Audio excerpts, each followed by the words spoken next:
वृंदावन का अभिप्राय और कुछ नहीं, और वृंदावन वासियों का भी अभिप्राय और कुछ नहीं होना चाहिए। केवल और केवल वृंदावन के प्रिया प्रियतम को सुख देना, यही वृंदावन और वृंदावन वासियों का उद्देश्य होना चाहिए, इसके अलावा कुछ भी नहीं। यदि कोई वृंदावन में रहकर के भी अपने सुख का विचार करे, अपने भावों का विचार कर रहा है, तो वृंदावन में रहकर के वो वृंदावन के नियम का पालन नहीं कर रहा।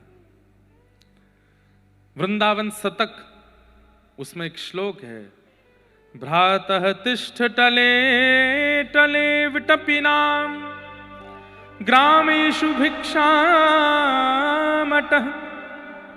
स्वच्छंदं पिबयामुनं जलमलं चीराणि कंथां कुरु सम्मानं कलयाति घोरगरलं नीचपुमानं क्षुधा श्रीराधा मुरलीरवो ब्रज सखे वृंदावनम मत्यज। ध्यान से सुनिएगा, अभी तक वृंदावन प्राप्त हुआ ही नहीं लोगों को। हल्ला मचता है, लाखों की भीड़, करोड़ों की भीड़ वृंदावन में। अभी स्थिति यह है, चक्का जाम है वृंदावन का, लेकिन इतनी संख्या में लोग पहुंच गए, लेकिन वृंदावन के लिए अनुकूल नहीं बन पाए हैं। अभी वो वृंदावन वासी नहीं कहलाएंगे। वृंदावन में अनुकूल कौन है? सुनिए कितना कठिन है। भ्रातः तिष्ठ टले टले विटपिनाम ग्रामेषु भिक्षामटः। वृंदावन में रहने वाला व्यक्ति या वृंदावन वास करने वाला व्यक्ति, अच्छा ये सारे नियम व्रज में जन्मे व्रजवासियों के लिए नहीं है, उनके ऊपर मत थोपिएगा। ब्रजवासियों के लिए ये सारे नियम नहीं है, ब्रजवासी अलग हैं, वो ठाकुर जी के हैं। वो तो अपने पूर्व में इतने तप कर चुके हैं कि उनका जन्म वृंदावन में हो गया। ये तो वृंदावन वास की इच्छा रखने वाले, वृंदावन जाने वाले लोगों के लिए नियम क्या होने चाहिए, ध्यान से सुनो। भ्रातः तिष्ठ टले टले विटपिनाम ग्रामेषु भिक्षामटः। वृंदावन जाने वाले लोग प्रयास करें कि वे मधुकरी पा करके अपना जीवन निर्वहन, जितने दिन वृंदावन में रहे मधुकरी पावें। मधुकरी मतलब ब्रजवासियों के यहां से, ना किसी होटल पे पावें, ना किसी बाहर किसी रेस्टोरेंट में जावें।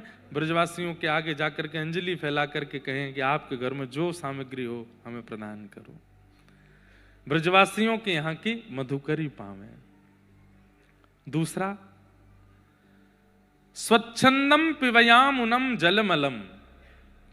प्यास लगे तो यमुना जी का जल पान करे, पर यमुना जी का जल पीने योग्य हम लोगों ने छोड़ा नहीं। बंधुओं, इस विश्व में भगवत प्राप्ति के लिए लोग कितने साधन करते हैं, नाम करते हैं, जप करते हैं, तपस्या करते हैं, वैदिक नियम का पालन करते हैं, लेकिन जो ठाकुर जी को अति प्रिय है वो कोई नहीं करता। क्या? पर्यावरण के प्रति मित्र भाव। ठाकुर जी से ज्यादा पर्यावरण प्रेमी कोई नहीं है। महल बिहारी नहीं है ठाकुर जी, कुंज बिहारी हैं। कुंज मतलब जो सघन वन में रहते हैं वो कुंज बिहारी। ठाकुर जी ईंट पत्थर टाइल बिहारी नहीं है, यमुना पुलिन बिहारी, यमुना जी में रहते हैं।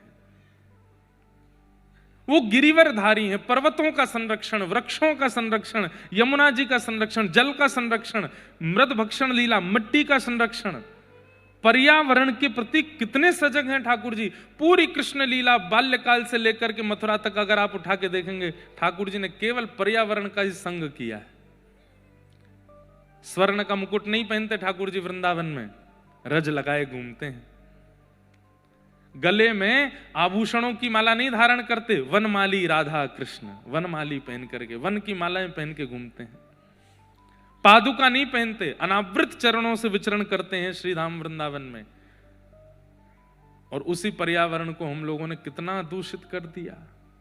ठाकुर जी को इतनी पीड़ा होती होगी वृंदावन में आज, कि जिस वृंदावन से हमने इतना स्नेह किया, जिसका नाम ही वन है, जिसका नाम ही वृंदा का वन है, उसको आज बिल्कुल वन नहीं छोड़ा। यमुना जी, आप जल पान नहीं कर सकते यमुना जी का, ऐसा यमुना जी का जल है। कभी कभी मुझे लगता है इतनी संख्या में लोग वृंदावन जा रहे हैं, इतना जप तप कर रहे हैं, फिर भी ठाकुर जी मौन क्यों बैठे हैं? क्योंकि ठाकुर जी कहीं ना कहीं नाराज है हमसे कि तुमने हमारे वृंदावन को कैसा कर दिया। हम वृंदावन के निवासी हैं, 28 वर्ष की आयु हो गई, कितने वर्ष हो गए मैं यमुना जी का आचमन नहीं कर पाया अभी तक, हम यमुना जी में स्नान नहीं कर पाए। अपने ठाकुर जी का अभिषेक करना होता है ज्येष्ठाभिषेक पर, तो कटा पत्थर एक स्थान है हरिद्वार से आगे जाकर के, वहां यमुना जी आती, वहां से यमुना जल लाना पड़ता है। हमारे इतने युवा अगर एक साथ जुड़ जाएं, नाम भी करो जब भी करो, लेकिन एक पहल चालू करो कि भाई वृंदावन को पुनः वृंदावन बनाओ, उसके लिए वृंदावन को जो प्रदान करना पड़े। हम ठाकुर जी के निकुंज को सजाएंगे तो ठाकुर जी हमारे जीवन को सजा देंगे, ठाकुर जी आनंदित हो जाएंगे। पर हमारी इच्छा तो ऐसी है कि ठाकुर जी बुरो बावड़ो से वृंदावन पढ़ो रे, आप तो हमें प्राप्त है जाओ। ठाकुर जी कह रहे हैं पहले मेरे निकुंज को तो योग्य बनाओ। इतनी संख्या में युवा अगर ठाकुर जी के पास पहुंच जाएंगे, ठाकुर जी कहेंगे अरे तुम सब क्षमतावान हो, तुम सब बुद्धिवान हो, तुम सब योग्य हो, लग जाओ ना मेरे वृंदावन को कुछ बनाने में, सबको स्वीकार करूंगा मैं, सारे दोष भुला करके सबको अंगीकार करूंगा। उस रास का अनुभव सबको ठाकुर जी करा देंगे जिस रास का हम चर्चा सुनते हैं कथा में। पर मैं बहुत कभी कभी मैं ना, एक तो सबसे बड़ी बात है मुझे सरल सहज बोलना प्रिय है, मैं ज्यादा उग्र होके बोल नहीं पाता, ज्यादा ये पहल उठाना और रोडों पे आ जाना मैं चाहूं तो कर सकता हूं, और एक आवाज में मुझे पता है कि बहुत लाखों वृंदावन में युवा इकट्ठे हो जाएंगे, पर मेरे से होता नहीं है। मुझे लगता है मैं व्यासपीठ से आपको कह दूं, आप हृदय से समझ करके अपने आप संभल करके उस क्रिया को करो, क्योंकि मैं अगर लेके गया तो वहां पर भी वो सेल्फी पॉइंट बन जाऊंगा, मैं लोगों के फोटो का वो बन जाऊंगा, पैर छुपाने का, और फिर कुछ लोग कहेंगे बताओ ये भी इनका प्रोपोगेंडा है, ये कुछ है, वो सब मैं नहीं चाहता। मैं चाहता हूं आप अपने बुद्धि विवेक से विचार करो, जरूरत पड़ेगी तो मैं आऊंगा आगे लेकर के सबको वृंदावन का कुछ करेंगे। वृंदावन मार्जन उत्सव होना चाहिए। इतने लोग वृंदावन जाते हैं, कई लोग कहते हैं हर महीने हम वृंदावन जाते हैं, मुझे लगता है कि ये साल में 12 बार जाते हैं। अगर ये 12 वृक्ष भी लगा करके वृंदावन में आ जाएं तो कितना बड़ा योगदान हो जाएगा वृंदावन को।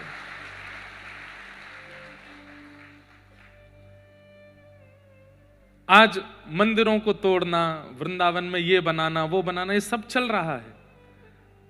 हम लोग केवल ठाकुर जी को देखने के लिए इतनी भीड़ लगा देते हैं। अरे ऐसा निकुंज निर्माण करो कहीं जाकर के कि ठाकुर जी मंदिर से वहां आ जाएं, वहीं उपस्थित हो जाएं, कोई आवश्यकता नहीं। बैठी रहूं कुंजन के कोने, श्याम राधिका गाऊं, किशोरी तोरे चरणन की रज पाऊं, किशोरी तोरे चरणन की रज पाऊं। कहां से पाऊं? रज बची नहीं, कहां से पाऊं? बैठी रहूं कुंजन के कोने, है कहां कोना? है कौन सा कुंज वृंदावन में जहां बैठोगे आप? बचे ही नहीं है। आज वृंदावन के पास वो ताकत है लोगों के जन समूह की कि वृंदावन जाने वाले वैष्णव कुछ ठान लें तो करके दिखा देंगे। पूरे विश्व में भीड़ करने वाले लोग यहां से जाते हैं, बुरा नहीं मानिएगा, पूरे विश्व में जहां कहीं भी भीड़ होती है, भीड़ में जाने वाले लोग इधर से जाते हैं। यहां हम ये करेंगे तो हमको ये मिल जाएगा, ऐसा करेंगे तो ये मिल जाएगा, ऐसे जाएंगे तो ये मिल जाएगा, ये चढ़ा देंगे तो ये मिल जाएगा। वृंदावन जाने वाले 99% लोग यहां से जाते हैं, कोई भी इधर से नहीं जाता। और इधर से जाने वाला व्यक्ति अगर विचार कर ले तो सब कर सकता है। वृंदावन को कुंज बनाओ, वृंदावन को वन बनाओ, वृंदावन को पुनः योग्य बनाओ, और उसके लिए आपको जो क्षमता लगे वो लगाओ। हम जीवन में कैसे कैसे रसिकों की कथा आती है, एक महापुरुष की कथा आती है, वो रोज सोहनी करते थे। हमारे श्री पंडित गया प्रसाद जी महाराज, उन्होंने जीवन में एक ही तप किया, क्या? गिरिराज जी की परिक्रमा करते सोहनी लेकर के। ध्यान से सुनिएगा, पंडित श्री गया प्रसाद जी महाराज, मैं उनका दर्शन नहीं कर पाया क्योंकि मेरे जन्म से पूर्व ही निकुंज में प्रवेश हो गया उनका। उनकी गोद में प्रिया प्रियतम खेलते थे। आप लोग गिरिराज जी जाएंगे तो मुकुट मुखार विंद जहां से परिक्रमा प्रारंभ होती है, थोड़ा आगे 1-1.5 किलोमीटर जाते ही सीधे हाथ पर आपको गया प्रसाद जी की समाधि लिखा दिख जाएगा, जाके वहां प्रणाम कीजिएगा। उनके बारे में सुनो। गिरिराज जी की परिक्रमा करते, कैसे करते? ना तो माला झोली, ना कोई कीर्तनिया, ना कुछ और, बस सोहनी रखते अपने हाथ में और सोहनी करते करते, और ऐसे नहीं कि बस झाड़ते हुए बस परिक्रमा पूरी करनी है, जहां तक एक दिन में पहुंचते थे वहां तक ही करते, लेकिन खूब अच्छे से मार्जन करते गिरिराज जी का। कीट पत्थर पतंग कुछ भी गिरा मिलता उसको समेटते, उसको व्यवस्थित स्थान पर डालते। एक बार का प्रसंग है कि महाराज जी सोहनी कर रहे थे और सोहनी करते करते वो सामग्री उठा के डाली और वहीं बैठ के रोने लगे। किसी ने जाके पूछा, बाबा आप काहे को रो रहे हो? तो रोते रोते, किसी व्यक्ति विशेष को दोष नहीं दिया। हम लोग पन्नी डाल देते हैं, कूड़ा कचरा डाल देते हैं वृंदावन में, गोवर्धन में, किसी व्यक्ति विशेष को दोष नहीं दिया। वो सारा कचरा हाथ में लेकर के क्या बोल रहे हैं, जे नंद को लाला माने ही ना है, मैं कितनों याकू समझाऊं, कंधो मत करे कर, मत करे कर, अरे जी गिरिराज जी हैं, इनको स्वच्छ रखो, पवित्र रखो, माने ना है, सब रो कूड़ो ले जाए के बीच में ही डाल दे। मतलब किसी व्यक्ति विशेष को दोष नहीं दिया, ठाकुर जी से कह रहे हैं वो ही डाल है आके, और रुदन करने लगे। और उनका नियम था, सोहनी करने के बाद जब झाड़ू सोहनी छोटी हो जाती थी ना, तो फिर अपने स्थान पे आके गड्ढा करते और पुष्प आदि करके सोहनी को माथे से लगाते और बोले, तेरो जीवन कितनो धन्य है, जन्म से अंत तक तेने केवल रज की सेवा करी और कोई काम में ना तू रही, तेरो जीवन धन्य है क्यों। और सोहनी को गाड़ करके और उसको समाधि दे करके गिरिराज जी में फिर भंडारा करते संतों का, सबको 10-10 रुपया बांटते। संत जन पूछते, बाबा काय बात को भंडारो? बोले, एक सोहनी निकुंज में प्रवेश कर गई, वा को भंडारो है। ऐसे महापुरुष। एक बार ऐसे आप जैसे बैठे, ऐसे गया प्रसाद जी महाराज सभा में बैठे थे और मंच पर रासलीला चल रही थी। तो किसी ने स्वामी जी से कहा कि महाराज जी, ये जो स्वरूप बनते हैं ना वृंदावन की रासलीलाओं में, जो मुकुट धारण करते हैं, ये मेकअप करके अनर्गल दुनिया में घूमने वाले, विवाह में पहुंच के नृत्य करने वाले वो लोग नहीं। रासलीला रास मंच पर मुकुट धारण करके नृत्य करने वाले जो रास बिहारी ठाकुर जी बनते हैं बालक, कहते हैं कि मुकुट धारण करते ही उनमें ठाकुर जी आ जाते हैं, ठाकुर जी ही हैं। तो स्वामी जी बैठे बैठे बोले, गया प्रसाद जी महाराज बोले, ठीक है आप सबकी भावनाएं, पर हम नहीं मानते। भाई ठाकुर जी हैं, कोई मुकुट पहन के ठाकुर जी कैसे हो जाएगा?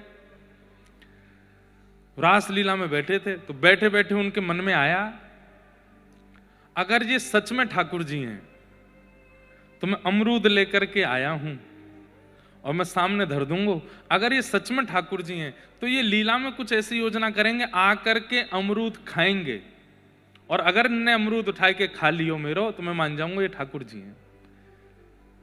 बोले, स्वामी जी विचार कर रहे थे, वो अमरूद की थैली आगे धर दी, भीड़ बैठी थी खूब सारी, बैठे बैठे देख रहे थे रासलीला।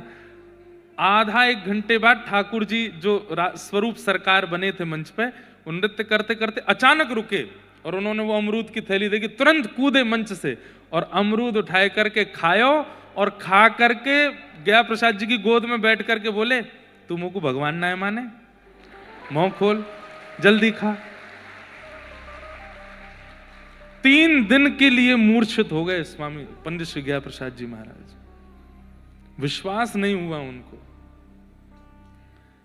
और तब से उनका नियम बन गया, व्रजमंडल में जितने भी छोटे बालक दिखते थे, लाला दिखते तो उनको कन्हैया बोलते और लाली दिखती तो उनको किशोरी जी बोलते। बोले, भैया या व्रज में ये बालक छोरा छोरी ना है, ये सबरे लाला हैं, ये सबरे ठाकुर जी हैं, किशोरी जी हैं, सबको हृदय से लगाते। एक बार और एक लीला सुनाऊं उनकी। जैसे पर्दा लग गया तो पर्दे के पीछे स्वरूप सरकार ऐसे लेट गए, रासलीला करके थक गए, कोई बालक थे तो महाराज जी ऊपर मंच पे आए, पर्दा के पीछे जाके बोले जय जय मैं पाम दबा दूं? हाँ बाबा बैठ जा दबा। बैठ के दबाने लगे तो ठाकुर जी अपने पैर के अंगूठा और ये उंगली बगल वाली, इससे ज्ञा प्रसाद जी की नाक ऐसे करने लगे, ऐसे लेटे लेटे, ऐसे लेटे थे, पैर दबा रहे हैं तो अपना पैर उठा के उनकी नाक ऐसे दबा रहे ठाकुर जी।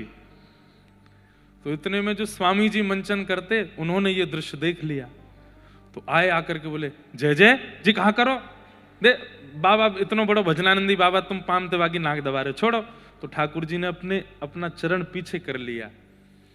इस बात को देख करके गया प्रसाद जी महाराज इतने रोए, इतने रोए। तो स्वामी जी बोले आप क्यों रो रहे हैं? बोले जैसे तैसे, या दुनिया के खिलौना तो हम हैं ही, ये दुनिया हमसे बहुत खेल है, कभी हमारी हंसी उड़ावे, कभी हमारो सम्मान करे, कभी हमारो अपमान करे, कभी हमारो तिलक करे, कभी दक्षिणा देवे, कभी सब हरण कर ले, या दुनिया के खिलौना बनवे तो बढ़िया आज पहली बार ठाकुर जी को खिलौना बनो और तुमने ठाकुर जी को आके रोक दियो। मुझको ठाकुर जी को खिलौना बनना है। तो स्वामी जी फिर गए, ठाकुर जी फिर से नाक पकड़ लो इनकी। तो फिर गया प्रसाद जी बोले आप कहोगे तो नहीं, ठाकुर जी खुद पकड़ेंगे, खुद लीला करेंगे तो मैं स्वीकार करूंगा। और अपने निकुंज गमन तक स्वरूप सरकार, जो मुकुट पहन के बालक ब्रजमंडल में लीला करते हैं रास में, उनको ही कृष्ण माना उन्होंने, और उन्हीं के माध्यम से अनेक अनुभव किए उन्होंने ठाकुर जी के। और इन सब के पीछे वो योजना बताते थे, मेरा जप तप नियम सब कुछ केवल और केवल सोहनी करने से। रज की सेवा, वृंदावन के नुकुंज की सेवा, यमुना जी की सेवा, हम इन्हें छोड़ करके केवल और केवल एक सेवा में लगे हैं, भजन साधन में। करिए वो भी, लेकिन नुकुंज की सेवा करो, रज की सेवा करो, यमुना जी की सेवा करो, निकुंज वृक्षों की सेवा करो, उससे ठाकुर जी ज्यादा प्रसन्न हो जाएंगे। बहुत भीड़ है, लग रहा है बिहारी जी के दर्शन ना होंगे, मत करो, प्रणाम कर लो, जय हो बिहारी जी, हम तो जा रहे हैं जमुना जी में, कूड़ो कचड़ो उठाएंगे, वहीं की रज रज की सफाई करेंगे, वहीं आनंद करेंगे, या बार आपके दर्शन ना सही निकुंज की सेवा करेंगे। आप अनुभव कीजिए, करेंगे मेरी बात का। आपने बिहारी जी नहीं देखे, लेकिन बिहारी जी स्वप्न में आके अपनी पोशाक आदि सब दिखा जाएंगे आपको, आज मैं ऐसा लग रहा हूं, देख ले, तैने मेरे निकुंज की सेवा करी। ताज बेगम, ताज बेगम का नाम सुना? मुस्लिम थी, पर जब से ठाकुर जी का दर्शन किया एक खिड़की में से, बस तब से निहाल हो गए। सब छोड़ करके वृंदावन आ गए। उनको मंदिर में प्रवेश वर्जित कर दिया पुजारियों ने, बोले आप अंदर नहीं आ सकती। तो उन्होंने जिद नहीं की, लड़ाई नहीं की किसी से, बोले कोई बात नहीं, मैं योग्य नहीं हूं तो मैं बाहर ही रहूंगी। दर्शनार्थी जो दर्शन करके आते उनसे पूछती, आज जय जय कैसे लग रहे, आज जय जय कैसे लग रहे, सब बताते, आज ऐसी पोशाक है, ऐसा मुकुट है, ऐसे कुंडल है, ऐसी नासिका है, ऐसा भोग है, ऐसा इत्र लगाए हो। तो बाहर मन में ही चिंतन कर लेती हैं, अच्छा आज ऐसे लग रहे हैं ठाकुर जी। करते करते करते एक स्थिति ऐसी बन गई कि ताज बेगम को अपने आप लगने लगा, आज नीली पोशाक होगी, आज ऐसा पाग होगी, आज ऐसे मोती होंगे, आज ये वाला इत्र लगा होगा। पहले ही मन में सोच लेती, और फिर दर्शनार्थी जो दर्शन करके आते हैं उनसे बोलती, आज ठाकुर जी ने नीली पोशाक पहनी है। बोले हाँ आज नीली है, तुमको कैसे पता? आज ये बताओ, मोतियों की माला है गले में? बोले हाँ। उसमें एक नग भी लगा है बीच में, उसमें 2 बाघ नग भी लगे हैं, तो लोग बागों को लगा ये छुप के कहीं से देख लेती है, पर नहीं।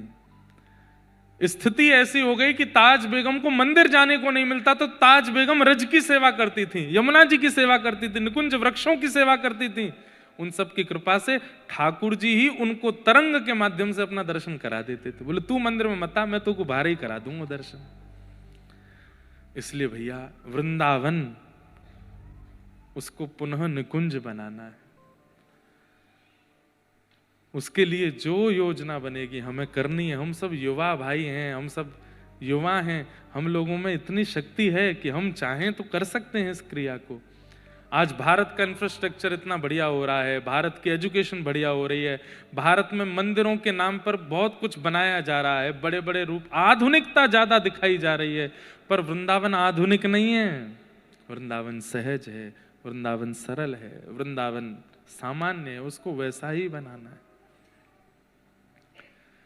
करेंगे कुछ ना कुछ पहल अगले वर्ष, जिससे वृंदावन पुनः वृंदावन बने, पुनः वैसा बने। अड़चने आएंगी, रुकावटें आएंगी, खूब सुनना पड़ेगा, खूब दुनिया भर के हमको लांछन आदि भी लगेंगे, लेकिन भैया ये दुनिया तो बोलती रहेगी, ये दुनिया लांछन लगावे वो तो लगाती ही है, ये नहीं लगा मैं, बस ये प्रसन्न रहे, हमको और क्या चाहिए।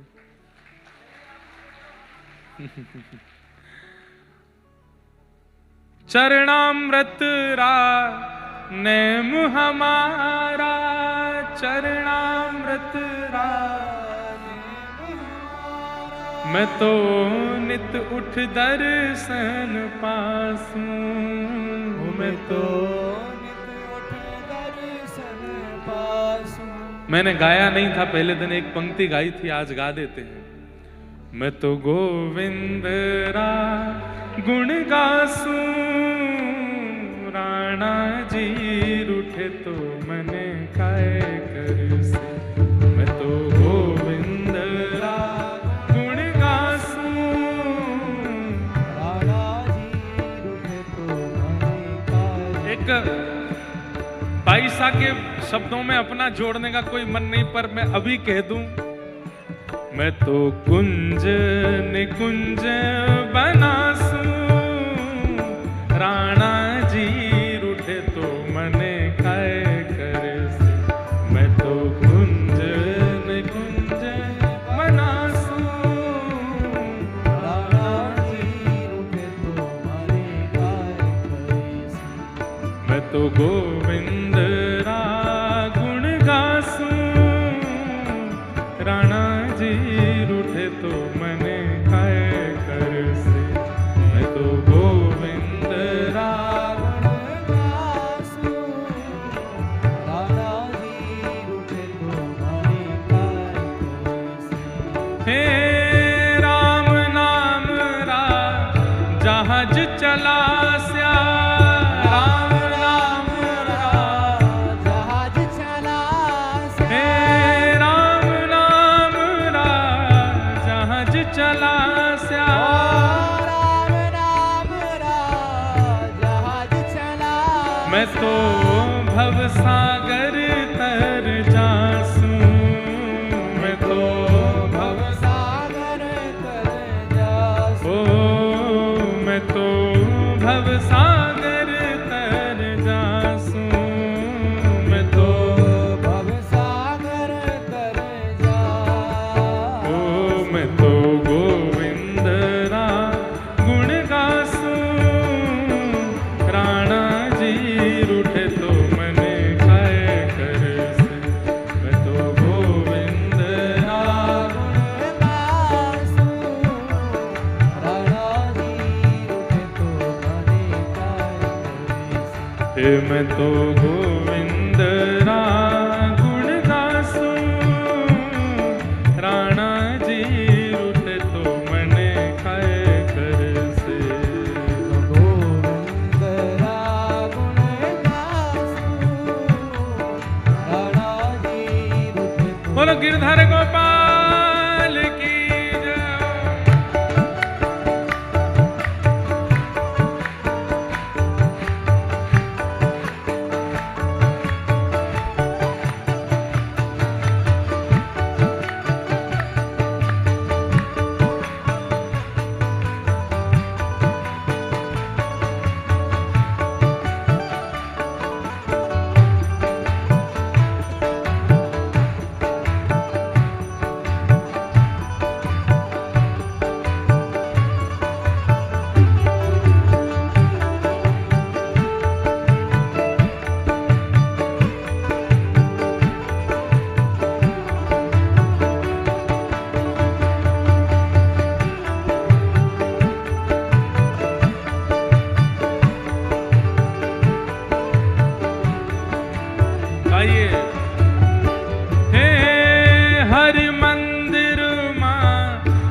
तो घूंघरिया घम कास्यूं, मैं तो घूंघरिया घम कास्यूं।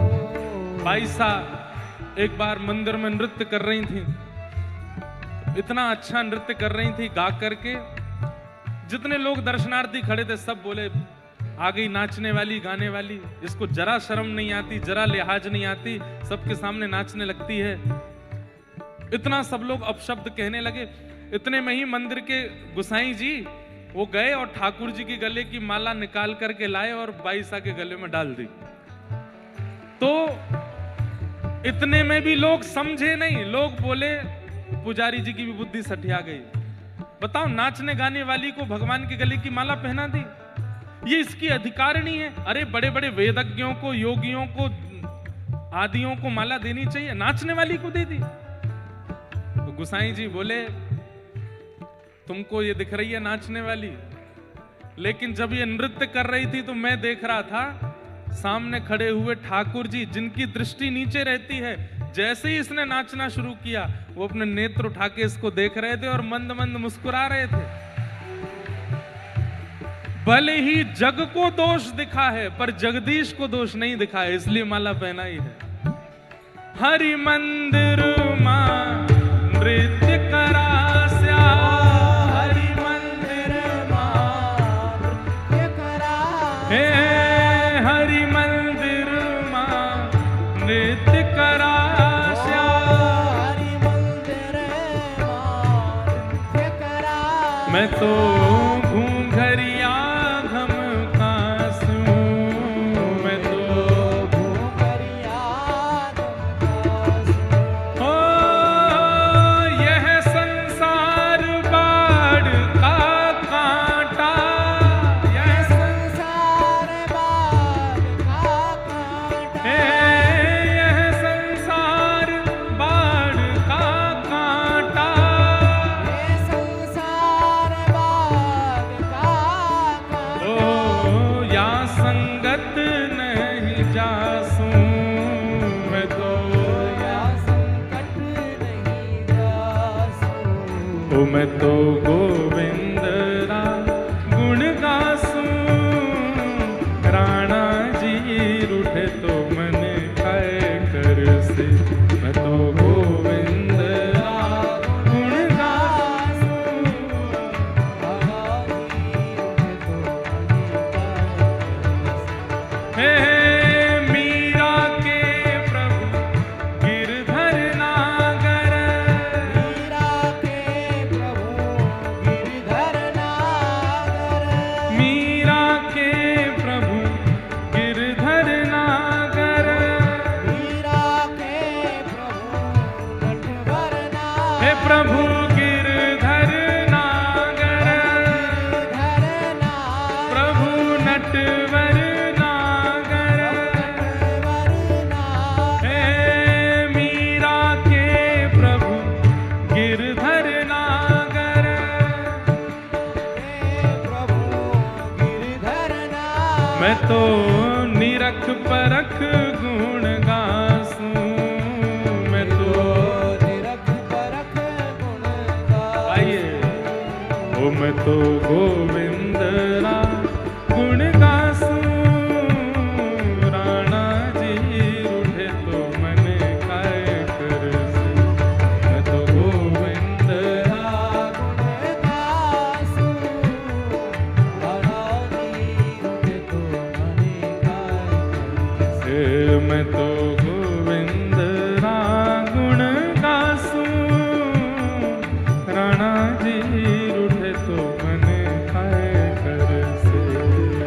गोविंद रा गुण गासूं, राणा जी रूठे तो मन।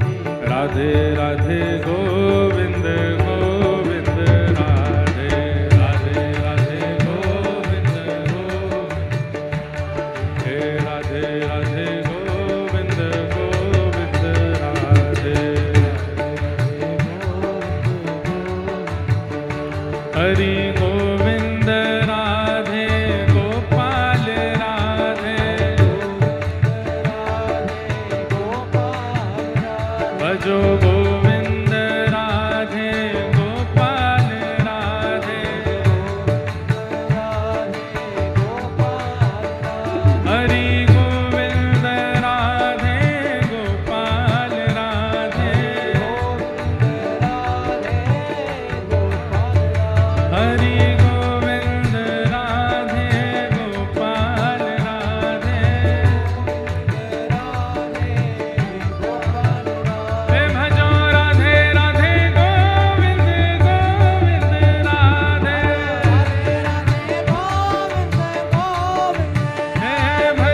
मीरा के प्रभु गिरधर नागर, मीरा के प्रभु गिरधर नागर। मैं तो निरख परख गुण गासूं, मैं तो निरख परख गुण गासूं। ओ मैं तो गोविंद रा गुण गासूं।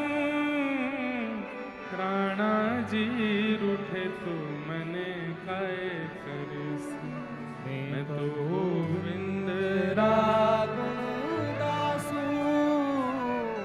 राणा जी रूठे तो मने काय। तो भगवान वृंदावन पहुंचे और वृंदावन आकर के ठाकुर जी ने सबसे पहले अघासुर का उद्धार किया, अघासुर पर कृपा की, जो कि एक नाग के रूप में आया था। भगवान ने सब ग्वाल वालों के साथ में वन भोज करने का एक कार्यक्रम रखा। सब ग्वाल वालों के साथ ठाकुर जी वन भोज करने के लिए वन में गए और वहीं अघासुर नाम का एक दैत्य आया। ठाकुर जी कैसे भोजन कर रहे हैं वन में?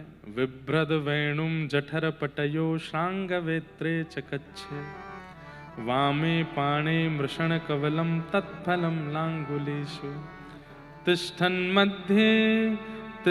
मध्ये स्वपरश्वहिदो हासे निर्मभिस्वे, स्वर्गे लोके विवशति भुजे यज्ञ भुक्बालके। ध्यान से सुनो। विभ्रद वेणुम जठर पटयो, मुझे ये स्वरूप इतना अच्छा लगता है ठाकुर जी का। ठाकुर जी ने अपने एक बाम में तो वेणु रखी है, वेणु दबा रखी है, दूसरे बाम में गैयाओं को बुलाने वाली श्रृंगी दबा रखी है, अपने एक हाथ के मध्य भाग में ठाकुर जी ने चटनी रखी है, उंगलियों के बीच में अलग अलग प्रकार के अचार रखे हैं। बताओ, ठाकुर जी जैसा कौन वन भोज करे? ऐसे कोई खा सकता है? कई बार बंधुओं बहुत आधुनिक व्यंजन होता है ना, उसको फिर प्लेट में ही खाने में सुख मिलता है, पर जो प्रेम से निर्मित व्यंजन होता है ना, वो तो कर में पाने में सुख मिलता है, हाथ से खाने में सुख मिलता है। ठाकुर जी का जरूरी नहीं है कि आप रोज ही 56 भोग लगाओ, कभी कभी ऐसे भी किया करो। एक बड़ा रोटला बनाया, हमारे गुजराती भाई लोग बनाते हैं, बहन लोग, रोटला, बड़ा रोटला बनाया, रोटला में बीच में रख दी चटनी, रोटला के एक तरफ रख दिया थोड़ा साग, एक तरफ थोड़ी अचार, एक तरफ थोड़ा कुछ दही का मतलब सब एक साथ ही, उसको खाने में सुख मिलता है। कभी कभी ठाकुर जी को भी ऐसे पवाओ, ठाकुर जी को सुख मिलता है। अब कैसे पाते हैं ठाकुर जी? अपने हस्त के मध्य में चटनी है, और ये क्या, ये वन भोज का चित्र बना लाई बहन जी, ये बना के नहीं लाई, ये बैठी बैठी यहीं बनाती हैं शायद, हैं? यहीं बनाते हो आप कि बना के लाए? बना के लाए। आपको कैसे पता कि आज ये प्रसंग आएगा? वाह, देखो कितना सुंदर। भाई आप लोग हमसे भी आगे हो वास्तव में। जय हो, बहुत सुंदर। आज दधी मीठो मदन गोपाल, आज दधी मीठो मदन गोपाल, ऐसो दही हम कबहू न चाख्यो, ऐसो दही हम कबहू न चाख्यो।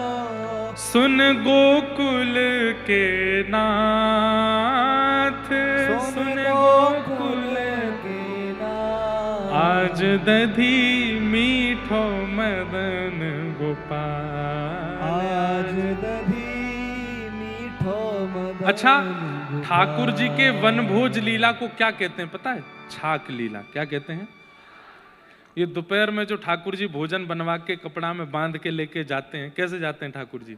आगे गैया, पीछे गैया, इत गैया, इत गैया, यहाँ पे ठाकुर जी की बंसी है, यहाँ ठाकुर जी की श्रृंगी है, एक छड़ी है हाथ में। वो छड़ियों से गैयाओं को नहीं हाँकते ठाकुर जी, वह छड़ी के उपल्ले भाग में एक पोटली है, वह पोटली में ठाकुर जी ने छाक धरी है, मोटे मोटे रोटला, अचार, चटनी आदि सब। आप क्या बना लाई?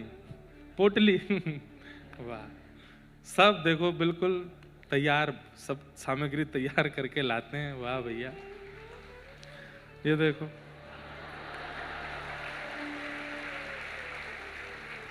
मुझे समझ नहीं आ रहा है कि आप लोग कहीं मेरा मन तो नहीं पढ़ रहे हो। ये कैसे पता आपको? ये तो मेरे को बोलना ही नहीं था, अचानक बोलने लगा मैं। जय हो मैया, धन्यवाद। अब मैं क्या बोलूं? आगे कुछ बोलूंगा फिर वो कुछ लेके आए होंगे।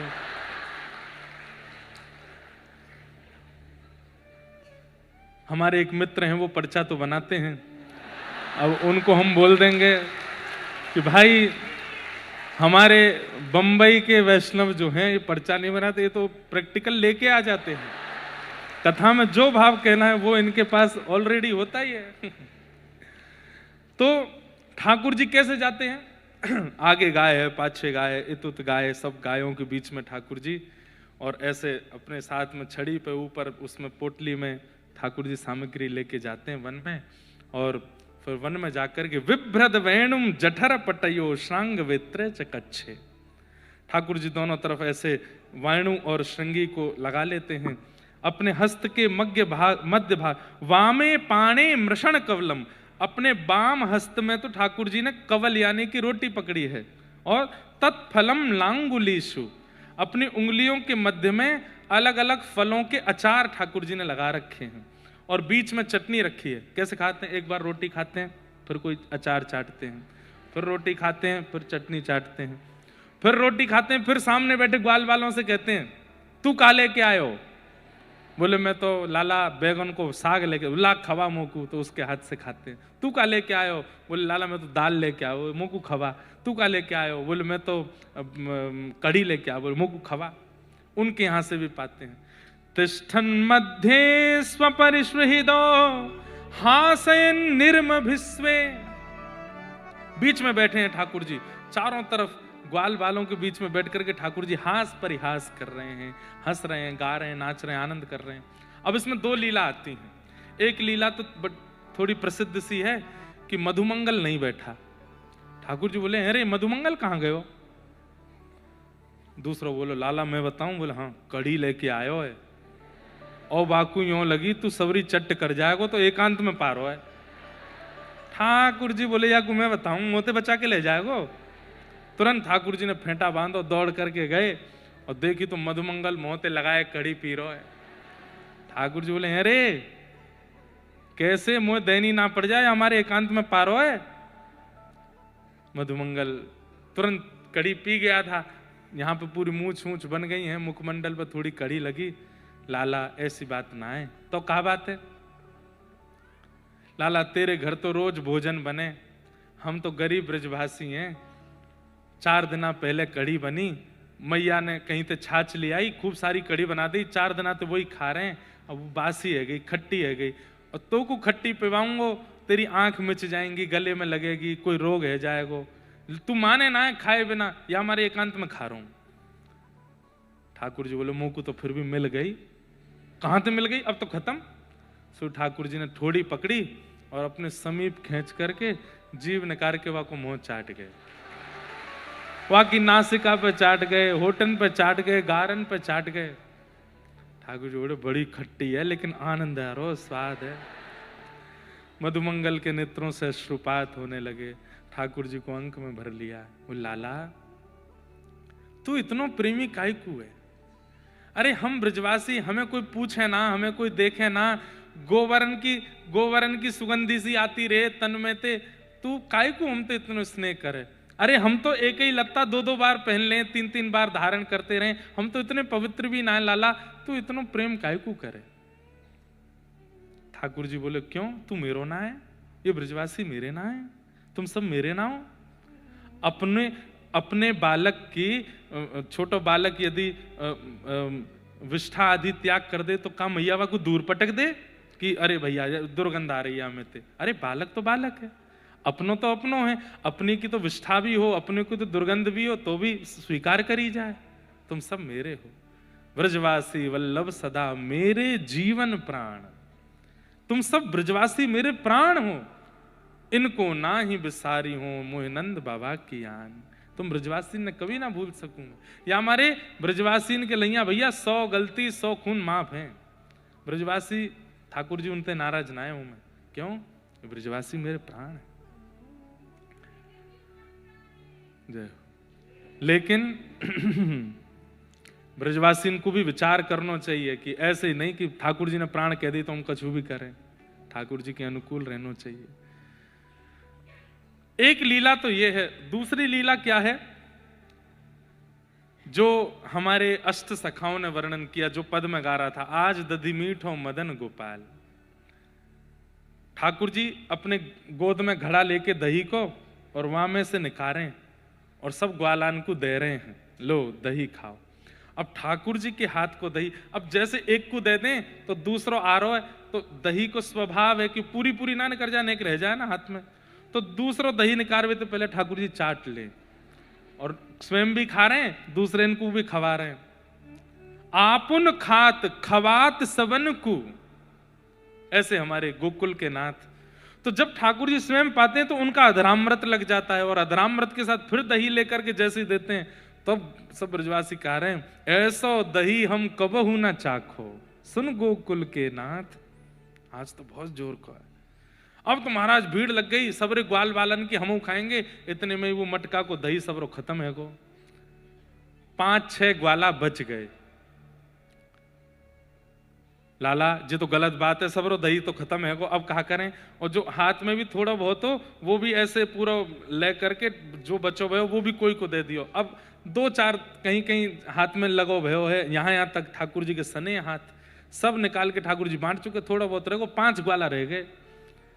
तब ठाकुर जी ने कहा कियो, जो नहीं पायो सुनो मेरे भैया, जिनको नहीं मिलो दही इतकू आओ। अब जिनको मिलो वो तो ठेंगा दिखा रहे हैं, अरे तुमको नहीं मिलो हमको तो मिल गो।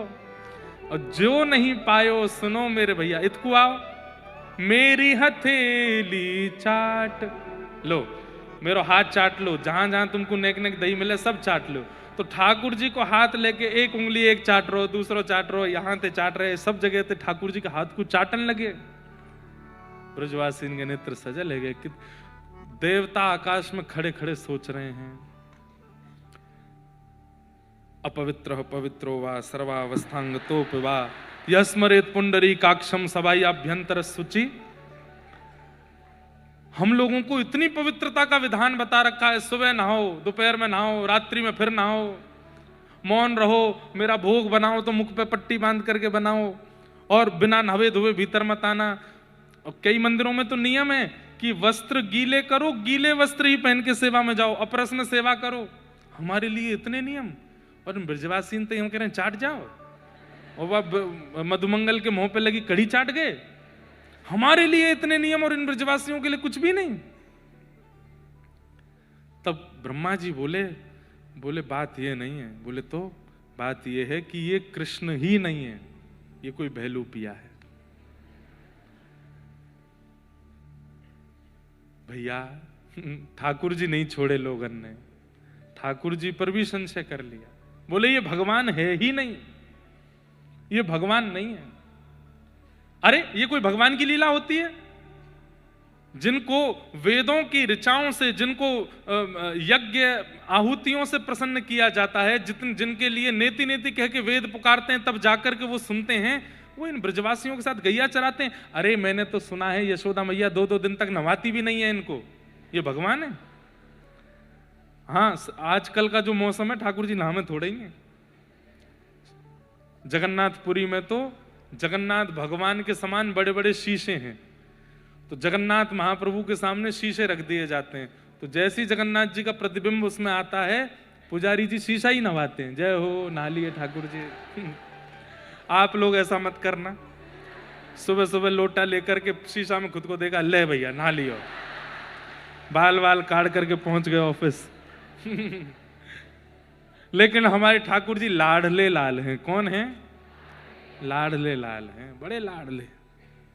हमारे वृंदावन में श्री राधारमण जी, राधा वल्लभ जी आदि में ठाकुर जी के होती है, ठाकुर जी को नित्य थोड़ा थोड़ा जल से स्नान करा देते हैं, फिर उसके बाद जो ऐसे वस्त्र होते हैं इसको कोसे पानी, गर्म पानी से न गीलो करके ठाकुर जी के ऐसे पहुंच देंगे, हाथ पाम सब है गए ठाकुर जी नहा लिए, बस याते ज्यादा नहीं, जाड़ो लग जाएगा, नेक्स्ट सो लाला है।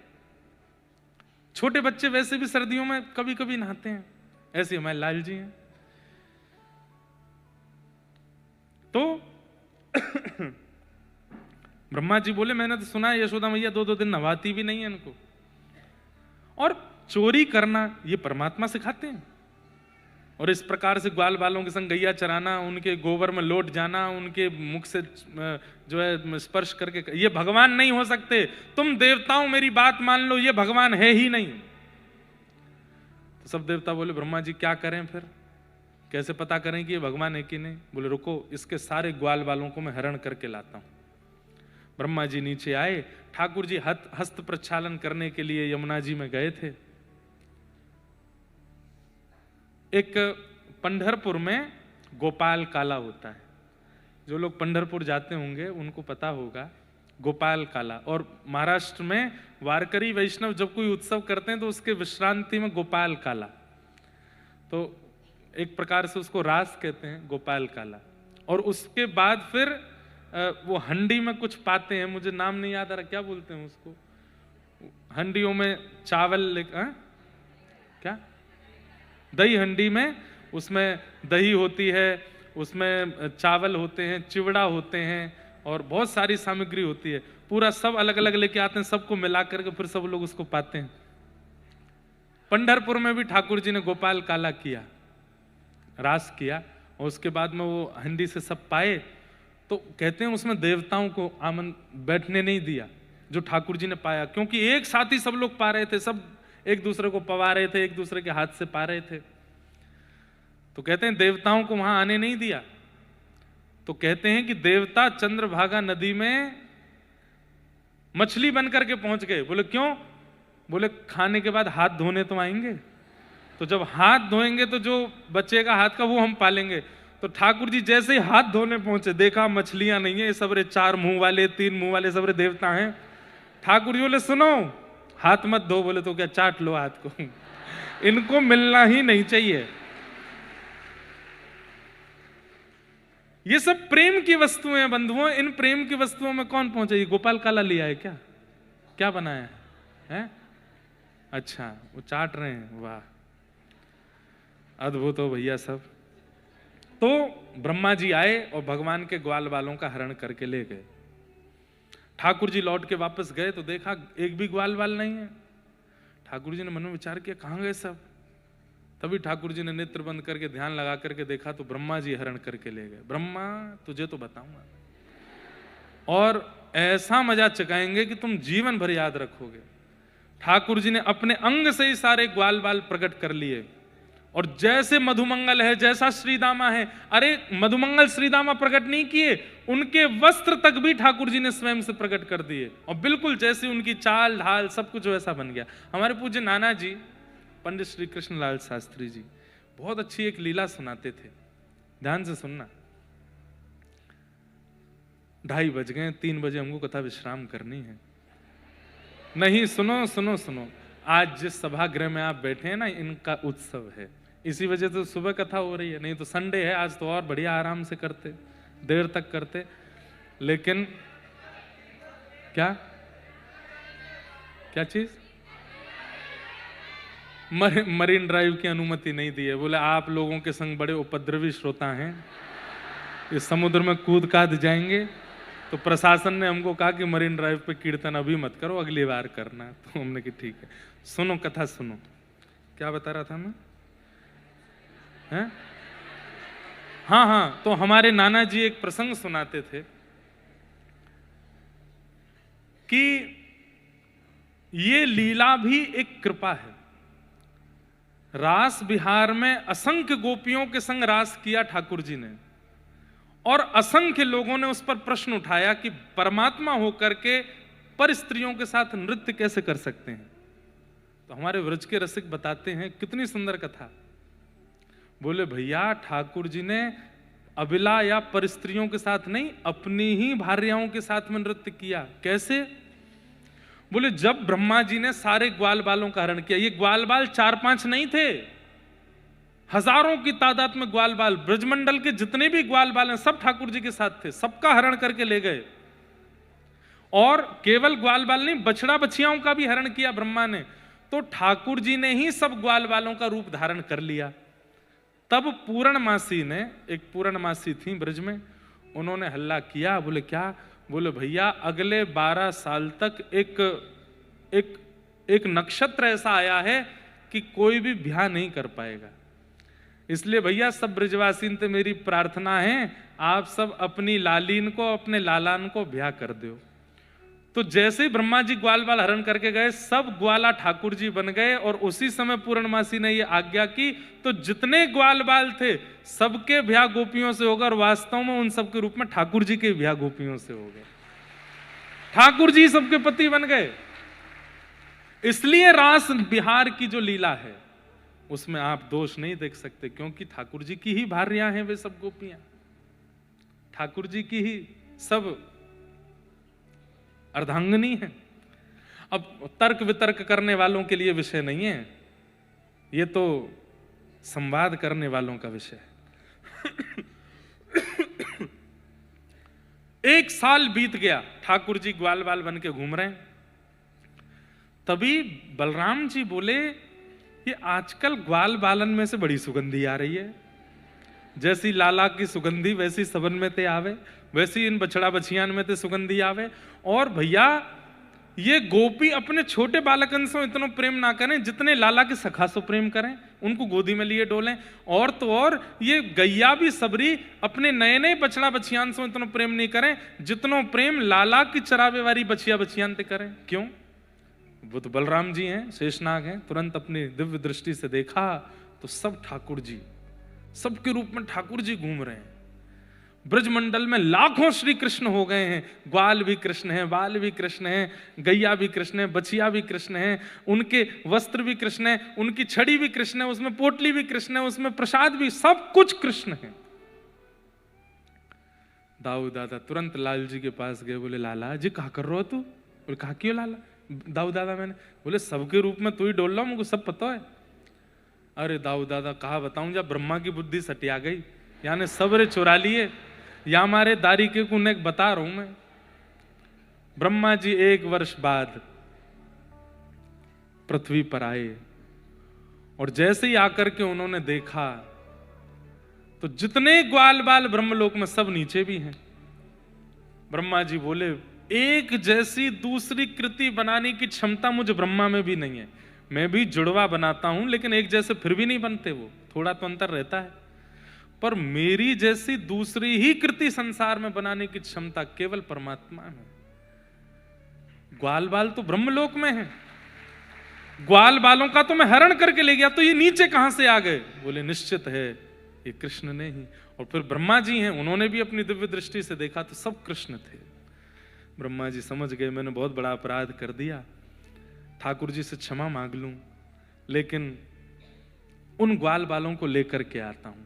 ब्रह्मा जी पुनः गए ब्रह्मलोक, लेकिन मैंने कहा ना इनसे बढ़िया स्क्रिप्ट राइटर कोई नहीं। ये ब्रह्मा जी नीचे आए ग्वाल बालों को देखने, तो ठाकुर जी ब्रह्मा का रूप धारण करके ब्रह्मलोक चले गए। और ब्रह्मा बनकर के ठाकुर जी ब्रह्मलोक में गए और अपने सब सैनिकों को बोला सुनो, आजकल हमारे बहुत बहलूपिया घूम रहे हैं, मेरे जैसा कोई दूसरा दिखे तो बिना मेरी परमिशन, ऑर्डर है, सीधे लाठी चार्ज करना। ठाकुर जी ब्रह्मा बनकर के गए, जाकर के सिंहासन पर बैठ गए। अब यहां असली ब्रह्मा पहुंचे तो वहां तो ऑर्डर था, देखते ही शूट करो। ब्रह्मा जी के पीछे डंडा लेके भागे सब। बोले बहलूपिया। ब्रह्मा जी बोले मैं ब्रह्मा हूं, मैं चाह जाऊं तो वो कर दूंगा, ये कर दूंगा। बोले तू कुछ नहीं करेगा, ब्रह्मा तो हमारे भीतर बैठे। तो ब्रह्मा जी बोले भैया कौन है भीतर? बोले ब्रह्मा है। बोले मुझे दर्शन कराओ। बोले पहले बता तू नकली है ना? बोले हाँ मैं नकली हूं, मैं नकली हूं, मैं बहलूपिया हूं।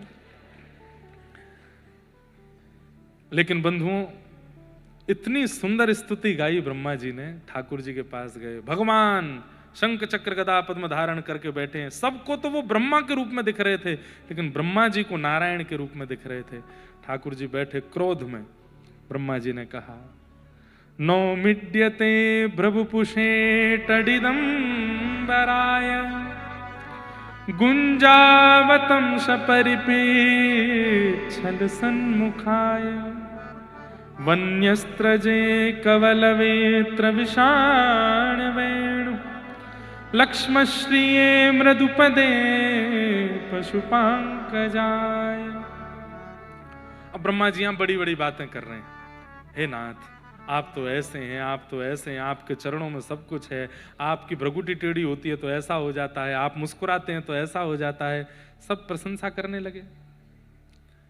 लेकिन ब्रह्मा जी की एक बात ठाकुर जी ने नहीं सुनी। ठाकुर जी ब्रह्मा जी की बात बिना सुने और बिना प्रत्युत्तर दिए मौन होकर के वहां से चले गए।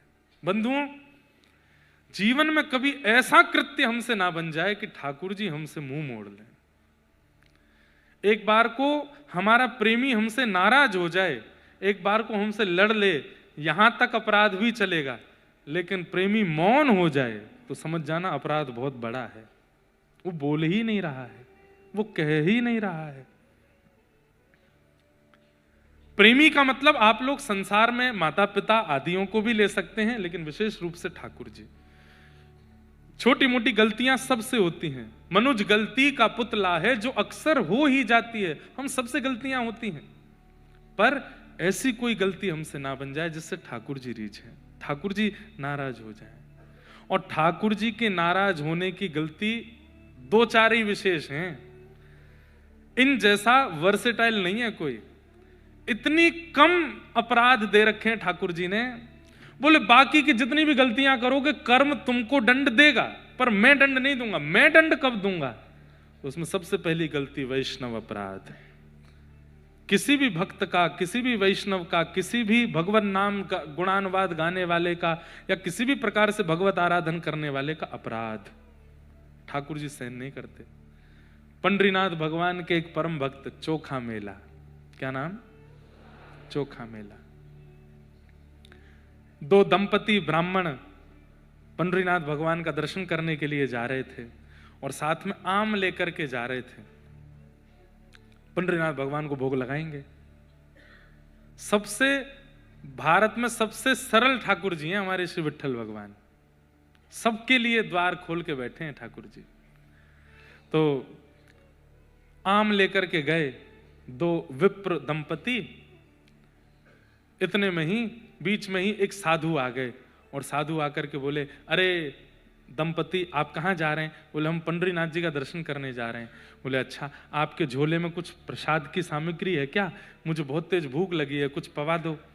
तो दोनों पति पत्नी बोले कि अभी ठाकुर जी का भोग नहीं लगा है, ठाकुर जी का भोग लगा दें, अर्पित कर दें, उसके बाद आपको दे देंगे। बोले मैं तब तक रुक नहीं पाऊंगा, मुझे बहुत तेज भूख लगी है, जल्दी कुछ दो ना। तो पति ने पत्नी से कहा, संत साधु के रूप में ही विट्ठल को देख लो, खवा दो। और आम दिए। अब वो आम चौंखें और चूस चूस करके थोड़ा सा उसमें बच जाए और उसको फिर से झोला में डाल दें। वो दोनों कहें, अरे एक तो आम चूस रहे हैं, फिर आधे अधूरे झूठे इसमें डाल रहे हैं, विट्ठल के भोग के लिए ये सामग्री, इसको पूरा झूठा कर रहे हैं। फिर दूसरा आम लें, उसको चौंक के फिर डाल दें, तीसरा आम लें, ऐसे 4-5 आम जल्दी जल्दी उन्होंने चौंक करके डाल दिए। पति ने कहा कोई बात नहीं, साधु हैं, पता नहीं किस भाव में होंगे, 2-3 आम अभी साबुत बचे, इनको धो के हम विट्ठल को चढ़ा देंगे, चलो। साधु वहां से चले गए। दोनों दंपति आगे गए तो अचानक से वो थैला इतना भारी हो गया। पत्नी बोली, पता नहीं इतना भारी थैला हो गया है, उठ ही नहीं रहा मुझसे, आप थोड़ी सहायता कराओ। उन्होंने भी उठाया। बोले इतना भारी कैसे हुआ? जैसे खोल के देखा तो एक छोटा सा बालक उस थैले के भीतर था। वो साधु कोई और नहीं थे, साक्षात पंडरीनाथ भगवान थे। और वे ही आम चौंक चौंक करके अपने अधरामृत से उसमें एक बालक अर्पित करके गए। भगवान ने जिनको चोख करके प्रदान किया उन्हीं का नाम पड़ गया चोखा मेला। ऐसे चोखा मेला जी प्रकट हुए। लेकिन उन दंपति ने विचार किया, समाज संसार क्या बोलेगा, सबसे बड़ा रोग क्या कहेंगे लोग। बोले दुनिया को कैसे हम उत्तर देंगे कि ये बालक कहां से आया? घर परिवार के लोग तो जानते हैं कि मैं गर्भवती नहीं हूं, और अचानक से इस बालक को लेकर घर जाऊंगी तो क्या कहेंगे, कैसे बताएंगे हम कि ये बालक कैसे आया? पति ने कहा जिन्होंने दिया वो ही रक्षा करेंगे, और एक वृक्ष के नीचे उस बालक को छोड़ दिया। वहीं कोई दंपति थे, ब्राह्मण नहीं थे, वो सामान्य थे। तो ठाकुर जी का दर्शन करके वे ठाकुर जी से पुत्र की कामना कर रहे थे कि हमें एक संतान प्राप्त हो जाए, नाथ कृपा करो विठ्ठलनाथ। तभी उनको रुदन की आवाज आई तो देखा वृक्ष के नीचे एक बालक है। उन लोगों ने कहा देखो मांगा ठाकुर जी, ठाकुर ने तुरंत दिया, चलो अब यही हमारा बालक। और उस बालक को वे ले गए अपने साथ। चरमकार थे माता पिता, खेती बाड़ी भी करते थे। बालक का नाम चोखा मेला पड़ा, या ऐसा कहें नाम तो उस समय कुछ और होगा, लेकिन बाद में जब इनका प्रकाश हुआ तब संतों ने इनका मूल नाम बताया कि इनका नाम तो चोखा मेला है। ये ठाकुर जी के प्रसाद से प्रकट हुए। धीरे धीरे बड़े हुए, पिताजी से विठ्ठल भगवान की कथाएं सुनते थे। एक दिन उनके मन में आया कि दुनिया के लोग इतना प्रसाद चढ़ाते हैं, मैं क्या चढ़ाऊं। तो अपने खेत की ही सामग्री, अपने खेत में लगे हुए फलों को ही तोड़ करके बड़े भाव से, बड़े उत्साह से चोखा मेला जी अपने एक वस्त्र में सारे फल तोड़े, विठोबा को खिलाऊंगा, अपने हाथ से अर्पित करके आऊंगा। पहुंच गए। जैसे ही मंदिर पहुंचे, मंदिर में जाकर के ठाकुर जी के सन्मुख प्रसाद खोलने लगे तो कुछ पुजारियों ने, क्या कर रहे हो? बोले कि मैं प्रसाद लेके आया हूं ठाकुर जी का, अपने हाथ से पवाऊंगा विठ्ठल को। बोले तू अधिकारी है, इतना पवित्र आत्मा है, इतना पवित्र जन्म है तेरा कि तू अपने हाथ से पवाएगा ठाकुर जी को?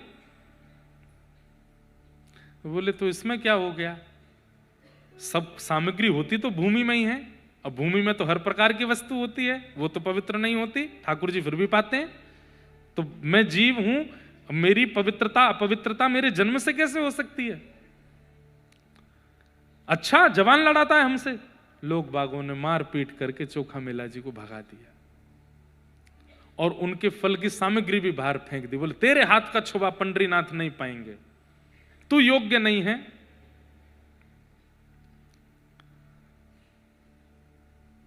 उनकी बातों का बुरा नहीं लगा चोखा मेला जी को, ठाकुर जी पे गुस्सा आया। बड़ों के भगवान बन गए हो, धनवानों के भगवान बन गए हो, योग्य लोगों के भगवान बन गए हो, तो मेरे हाथ का नहीं पाओगे आप। जा रहा हूं मैं। और दिखा के गए, देखो कितना अच्छा वाला सेब है, मीठा मैं ही खाऊंगा, आपको नहीं दूंगा। किसी अन्य पर कितना सहज स्वभाव। ये केला देख रहे हो, कितना बढ़िया, मैं खाऊंगा इसको, आपको नहीं खिलाऊंगा। ऐसा करते हो आप, अपने भक्तों के साथ इतना दुर्व्यवहार करते हो। ठाकुर जी को डांट करके थोड़ी देर लड़ झगड़ करके चोखा मेला जी चले गए। यहां लगी, इधर लगी, इधर लगी थी, चोट लगी ठाकुर जी चोखा मेला जी को। रात्रि में बैठे बैठे बेचारे सिकाई कर रहे थे, अपने सब माता पिता से छुपा रहे थे कि इनको बताऊं ना कि मुझे आज मारा मंदिर में। पंडरीनाथ भगवान से देखा नहीं गया। रात्रि में बैठे थे, तभी सुंदर कस्तूरी की सुगंध आने लगी, सुंदर तुलसी की मालाओं की सुगंध आने लगी। आहा, दिव्य तेज जैसा दिखने लगा। चोखा मेला जी ने जैसे ही देखा, आहा, पुंडलीक वरदा हरि विठ्ठल, श्री ज्ञानदेव तुकाराम, श्री पंडरीनाथ भगवान की।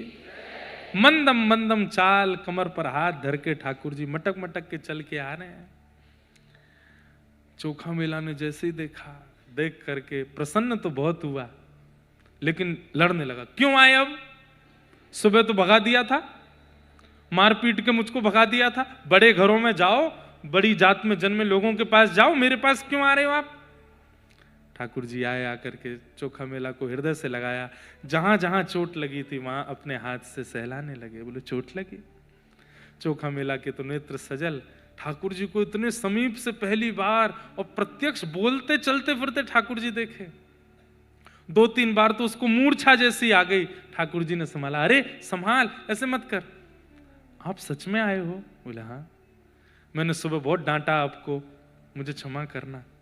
कोई बात नहीं, सुन वो फल कहाँ है?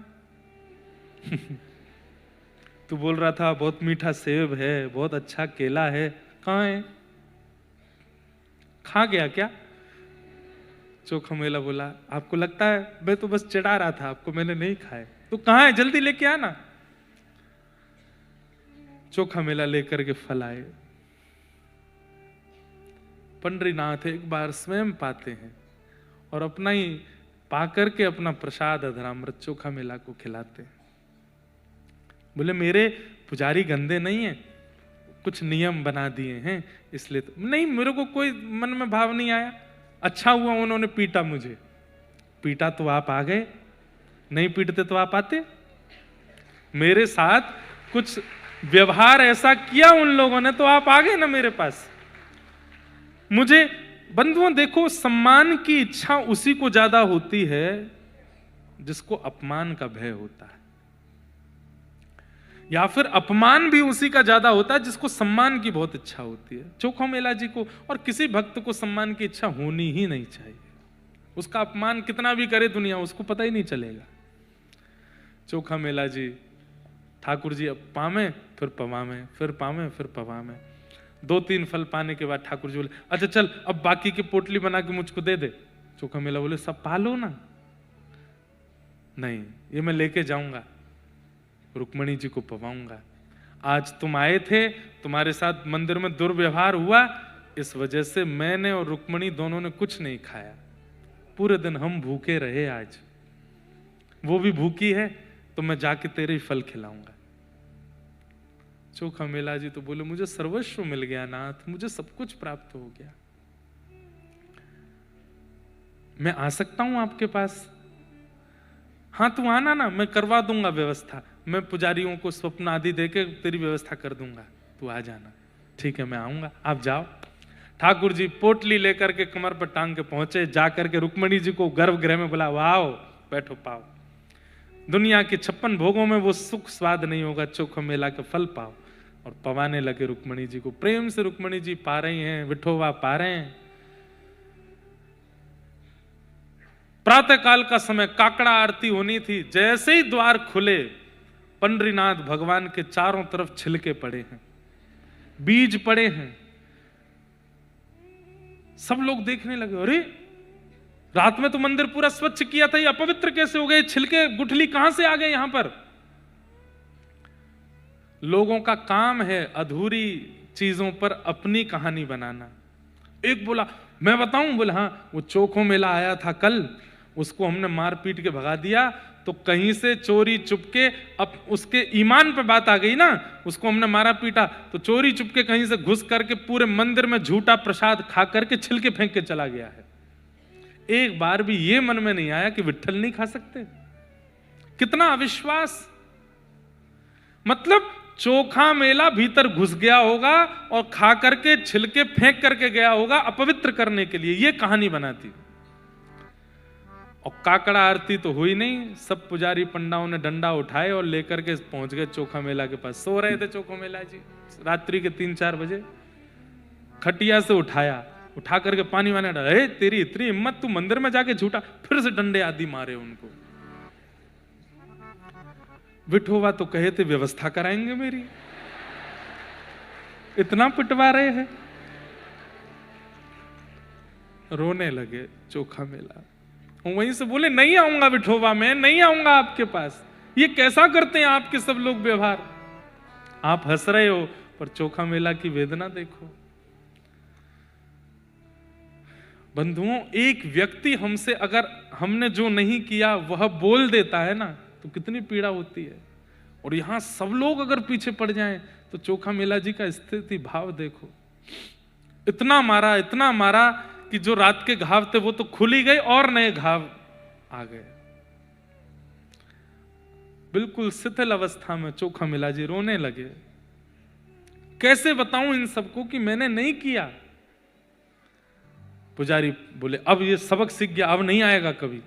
लौट करके जैसे पंडरीनाथ के मंदिर में पहुंचे, भीतर से द्वार बंद कर दिया ठाकुर जी ने और ताला लगा दिया अंदर से, और भीतर से सिसकियों की आवाज आ रही है, ठाकुर जी रो रहे हैं। पुजारियों ने जाकर के खूब द्वार खोला लेकिन नहीं खुला। ज्यादा हट करने लगे तो भीतर से रोष में और जैसे कोई रोते हुए स्वर में बोलता है, गुस्से में, ऐसे ठाकुर जी बोले निकल जाओ यहां से, नहीं मिलना मुझे तुम लोगों से। किस बात का अभिमान लेकर के बैठे हो? तुम बहुत ज्ञानी हो, बहुत पढ़े लिखे हो, बहुत ऊंचे कुल खानदान में जन्मे हो, तो तुमको अधिकार है मेरी सेवा का।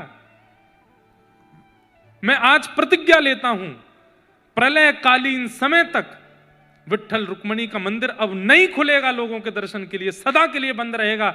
जब जब चोखा मेला आएगा, जब जब तुकाराम आएंगे, जब जब ज्ञानदेव आएंगे, जब जब जनाबाई आएगी, केवल तभी खुलेगा, और किसी को दर्शन नहीं दूंगा मैं। नहीं देखना मुझे किसी को, नहीं मिलना मुझे किसी से। मेरे भक्तों का अपमान करते हो, उनको मारते हो। सारा पंढरपुर घुटने पर बैठ गया, नाथ हमें क्षमा कर दो, हमसे गलती हो गई। हमें आप जो प्रायश्चित कहेंगे, आप कहेंगे चंद्रभागा में डूब के प्राण त्यागो, हम मर जाएंगे, आप जो कहेंगे हम करने को तैयार है। नाथ ऐसे रूठ करके मत बैठो। 3 दिन तक ठाकुर जी ने द्वार नहीं खोले अपने। जब बहुत रोने लगे, तब कई भक्तों ने आकर के भी ठाकुर जी के बाहर से प्रार्थना की। तब ठाकुर जी ने आज्ञा की, इसका प्रायश्चित केवल एक है। क्या? स्वर्ण की पालकी लेकर के जाओ और जाकर के चोखो मेला को बैठा करके उत्सव नृत्य कीर्तन करते हुए मेरे मंदिर में लाओ, तब द्वार खुलेगा। बंधुओं, आज भी उसी परंपरा के अनुसार, तब तो चोखा मेला जी आए, पर ठाकुर जी ने जब चोखा मेला आ गए तो द्वार खुल गए। ठाकुर जी ने हृदय से लगाया, और उस दिन से ठाकुर जी ने नियम बना लिया, साल में वो एक तिथि आती है, पंडरीनाथ भगवान पालकी में बैठकर के चोखा मेला के गांव जाते हैं आज भी, और वहां जाकर के फल पा करके आते हैं, उनके गांव का फल लेकर के आते हैं। तो भैया कभी कुछ ऐसा मत करना जिससे ये रूठे, कुछ भी ऐसा मत करना जिससे ये, और इसमें सबसे बड़ी बात है वैष्णव अपराध। ठाकुर जी रूठ गए हैं, इसका प्रमाण क्या है? ठाकुर जी रूठ गए हैं, इसका प्रमाण क्या है? कथा में अरुचि, कथा चल रही है और आपका मन नहीं लग रहा, आपको अरुचि हो रही है, उबासी आ रही है, मन हो रहा है कब वो पूरी जाए हम यहां से, मन नहीं लग रहा है। ये कथा के प्रति अरुचि, धाम के प्रति अरुचि, नाम के प्रति अरुचि, ये सब, और प्रसाद के प्रति अरुचि। आपके सामने प्रसाद रख दिया ठाकुर जी का, श्रीनाथ जी का प्रसाद, द्वारिकाधीश का प्रसाद, और आप पाते पाते इसमें तो नमक नहीं है, इसमें नींबू नहीं है, इसमें ये नहीं है।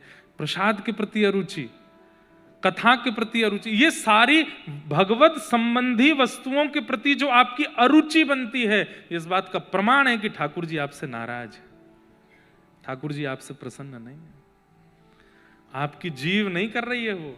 अरे भैया, प्रसाद पाने वाले कैसे होते हैं पता है?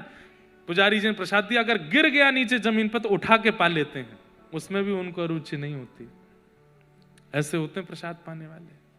कथा सुनने वाले आप लोगों का ही प्रमाण है, 4 बजे से लाइन लगा के बैठे हो, 3 बजे से लाइन लगा के बैठे हो, ये रुचि बता रही है कि ठाकुर जी आपसे नाराज नहीं है, प्रसन्न है।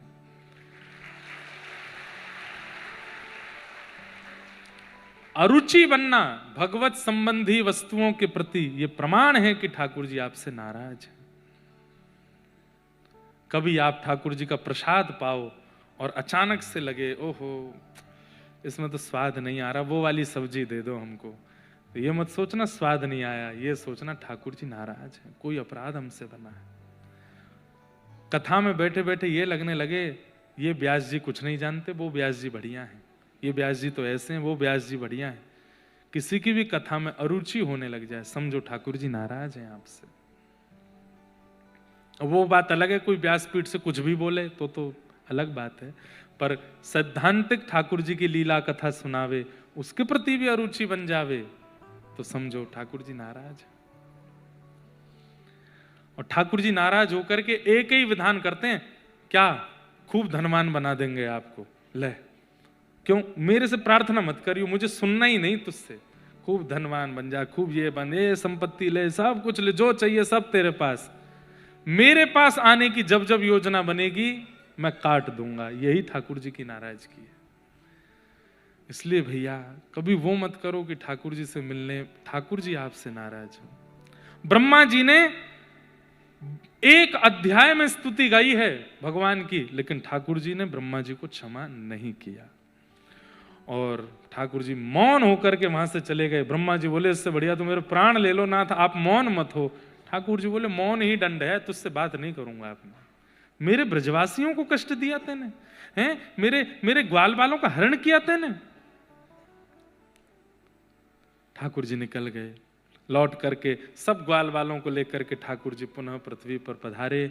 आगे ठाकुर जी की मधुर मधुर लीलाएं हुई, जिसमें एक बहुत सुंदर लीला ठाकुर जी की कालिया मर्दन लीला हुई, सबने सुनी है। तत्पश्चात भगवान के ब्रज में 2 बार आग लगी, दोनों बार ठाकुर जी पी गए। फिर वेणु गीत की कथा आती है। गोपियों के द्वारा गाया गया सबसे पहला गीत है भागवत में वेणु गीत। बहुत सुंदर है, इतना सुंदर है कि इस पर स्वच्छंद प्रवचन होना चाहिए।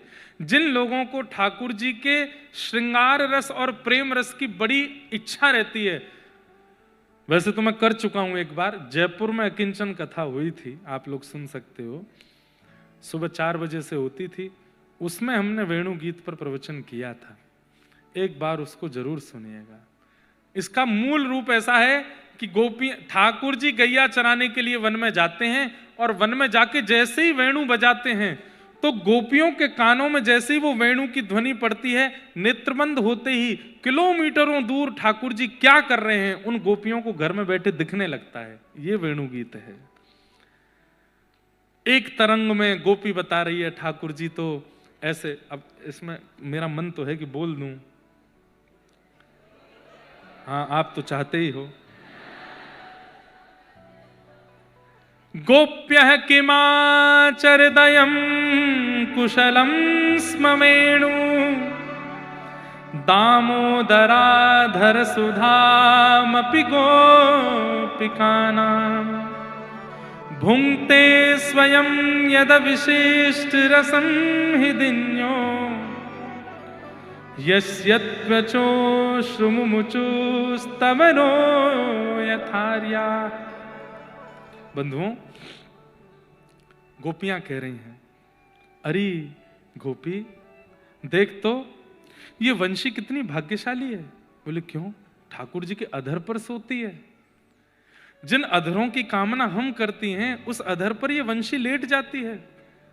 और तो और देख, ठाकुर जी इसके अपने कोमल उंगलियों से इसके सुंदर छिद्रों को आच्छादित करते हैं, अपने नासिका के मोती से इस पर छत्र रखते हैं, अपनी पलकों को खोल के बंद करके मानो इस पे पंखा चलते हैं। तब दूसरी गोपी कहती है, अरे वाह, वेणु ने तपस्या भी तो बहुत करी, बांस बन के खड़ी रही, धूप ताप सब सहती रही, एक ने आकर के बीच से काट दिया तो उस कटाक्ष को भी सहती रही, छील दिया तब भी सहती रही, सरिया से इसमें छेद किए तब भी सहती रही, इतना सहा है तब जाकर के ठाकुर जी का अधर मिला है। तो गोपियों को मानो एक गोपी कह रही है, ठाकुर जी को अति सामीप्य पाने के लिए या संसार को सहनो पड़े। और वेणु इस बात का प्रतीक है कि जो सहता है वही ठाकुर जी के अधर को प्राप्त करता है। हम गोपिन ने कहां सहयो है? कछु भी तो नहीं। हम वह वेणु की तुलना कैसे कर सकें? अरे वो कितनी सह करके आई है, वाको विचार तो करो। अरे देखो तो ये वेणु के स्वर कैसे हैं? बोले क्यों? ये वेणु के स्वर पढ़ते ही हिदन्यो यानी कि हिरण जो घास चर रहे थे, हिरण जब घास चरता है तो इतना तन्मय हो जाता है कि कोई और कार्य हो रहा हो उसमें उसका मन नहीं लगता। लेकिन जैसे ही हिरण घास चर रहे थे, यहां पर गैया घास चर रही थी, तभी ठाकुर जी की वेणु की ध्वनि उनके कान में पड़ी तो कह रहे हैं कि घास मुख में लगी रह गई है, चबाना भूल गई हैं गोपियां, वो गैया और हिरण, और केवल कान उठा करके ठाकुर जी की वेणु सुन रहे हैं। एक गोपी बोली, अरे ने नीचे तो देख, सब गोपियों के नेत्र बंद हैं और किलोमीटरों दूर ठाकुर जी की लीला दिख रही है। एक गोपी बोली, ने नीचे तो देखो। बोले कहा, उन गैयान के थनन से दूध पी रहे हैं छोटे छोटे बछड़ा बछिया। एक बार को ये मान सकें कि बछिया गैया को मन वेणु पे चलो जाएगो, हिरण को मन वेणु पे चलो जाएगो, ये तो छोटे छोटे बछड़ा बछिया हैं, मुंह में दूध रह गया है, मुख थन में लगा है। अरे ये छोटे छोटे बछड़ा बछिया भी कान उठा करके वेणु सुन रहे हैं। कैसी मधुर वेणु है कन्हैया की। एक गोपी बोली, अरे देखो तो, जैसे ही इन्होंने चरण रखे हैं गिरिराज जी के ऊपर, ये गिरिराज जी पर दिखने वाले जितने भी वृक्षवल्लरी पेड़ पौधे हैं, ये वृक्षवल्लरी नहीं है तो क्या है? श्री राम कृष्ण चरण स्पर्श प्रमोदः, जैसे ही राम कृष्ण यानी बलराम और कृष्ण ने अपने चरण रखे हैं तो गिरिराज रूपी किशोरी जी के हृदय के रोंगटे खड़े हो गए हैं, वही हमें वृक्षवल्लरी के रूप में दिखाई दे रहे हैं। तब एक गोपी बोली, अरे मैं जो देख रही हूं वो तो देखो। बोले कहा? ऊपर को देखो। बोले ऊपर कहा है? जहां जहां श्याम सुंदर चल रहे हैं वहां वहां एक बादल छतरी बना करके ठाकुर जी के ऊपर ऊपर चल रो है, ठाकुर जी के ऊपर छत्र बना करके चल रो है, कहीं ठाकुर जी को अत्यंत धूप आकर के कष्ट प्रदान ना करे। सब गोपियां ठाकुर जी की मधुर उस लीला भाव का चिंतन कर रही हैं। एक गोपी बोली, अरे देखो तो ये कहाँ भयो? बोले कहाँ भयो?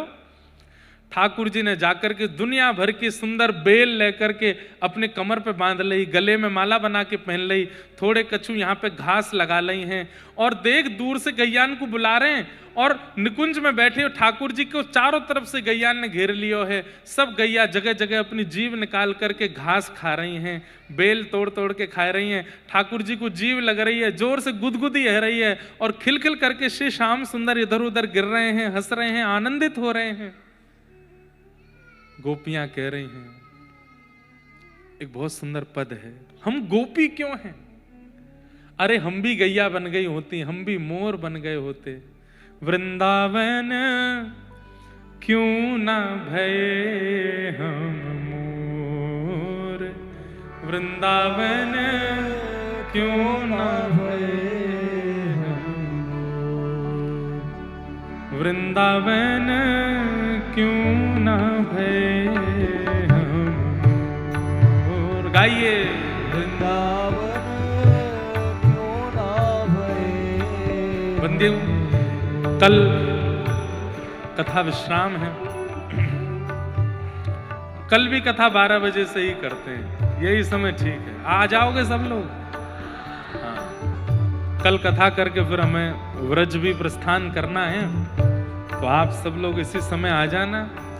कथा पूर्ण हो उससे पहले हम लोग ठाकुर जी से प्रार्थना कर लें, हे श्याम सुंदर, वृंदावन क्यों ना भये हम मोर, वृंदावन क्यों ना भये हम मोर।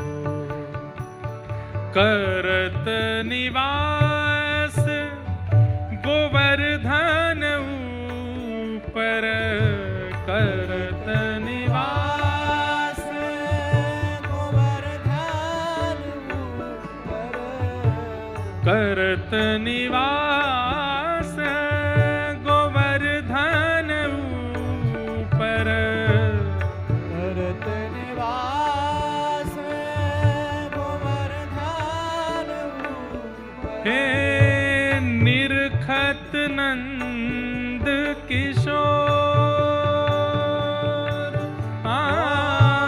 निरखत नंद किशोर। हे वृंदावन क्यों ना भये हम मोर, वृंदावन क्यों ना भये। अगर हम वृंदावन के मोर होते बंधुओं,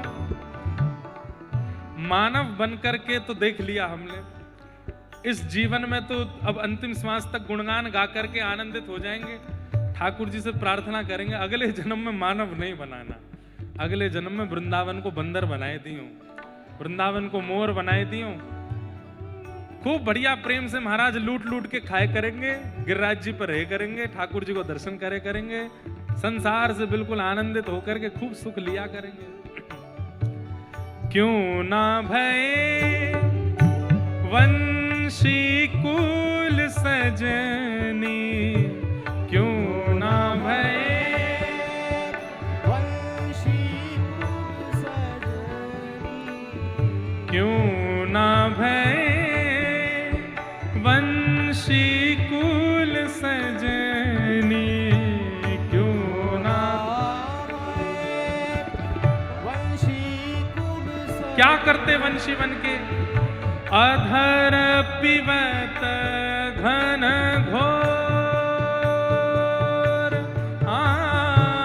अधर पिबत घन घोर।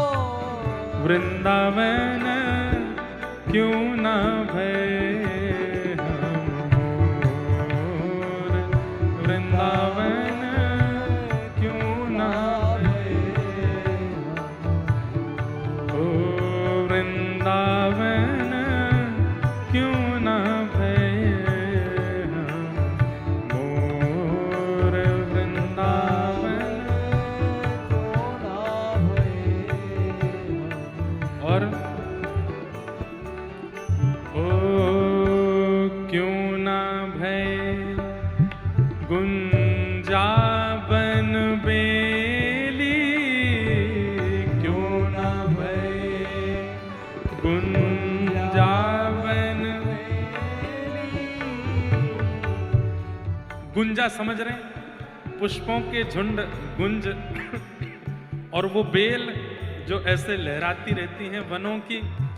हे श्याम सुंदर, हम ये क्यों नहीं बने? क्यों ना भय गुंजावन बेली, क्यों ना भय गुंजावन बेली। रहत श्याम जू की ओर, रहत श्याम जी की ओर। अरे कुंज निकुंजन में जब विहरण करते श्याम सुंदर, तो कभी हमारे नीचे बैठते, कभी हमसे टेक लगाते, कभी हमसे कमर लगाते। अरे ठाकुर जी कुंज निकुंजों में ही रहते हैं, ठाकुर जी महलों में नहीं रहते वृंदावन में। हमें दर्शन दे रहे हैं मंदिर में, पर वास्तव में ठाकुर जी मंदिर से बाहर घूम रहे हैं निकुंजों में। हाँ हाँ।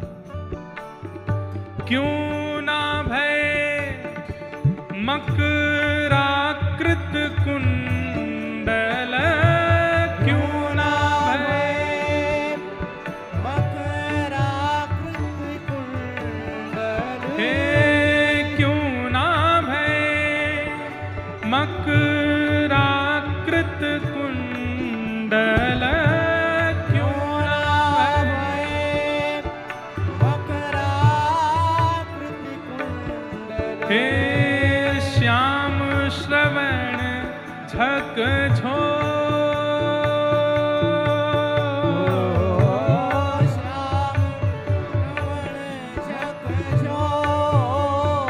वृंदावन क्यों ना भय हम मोर, वृंदावन क्यों ना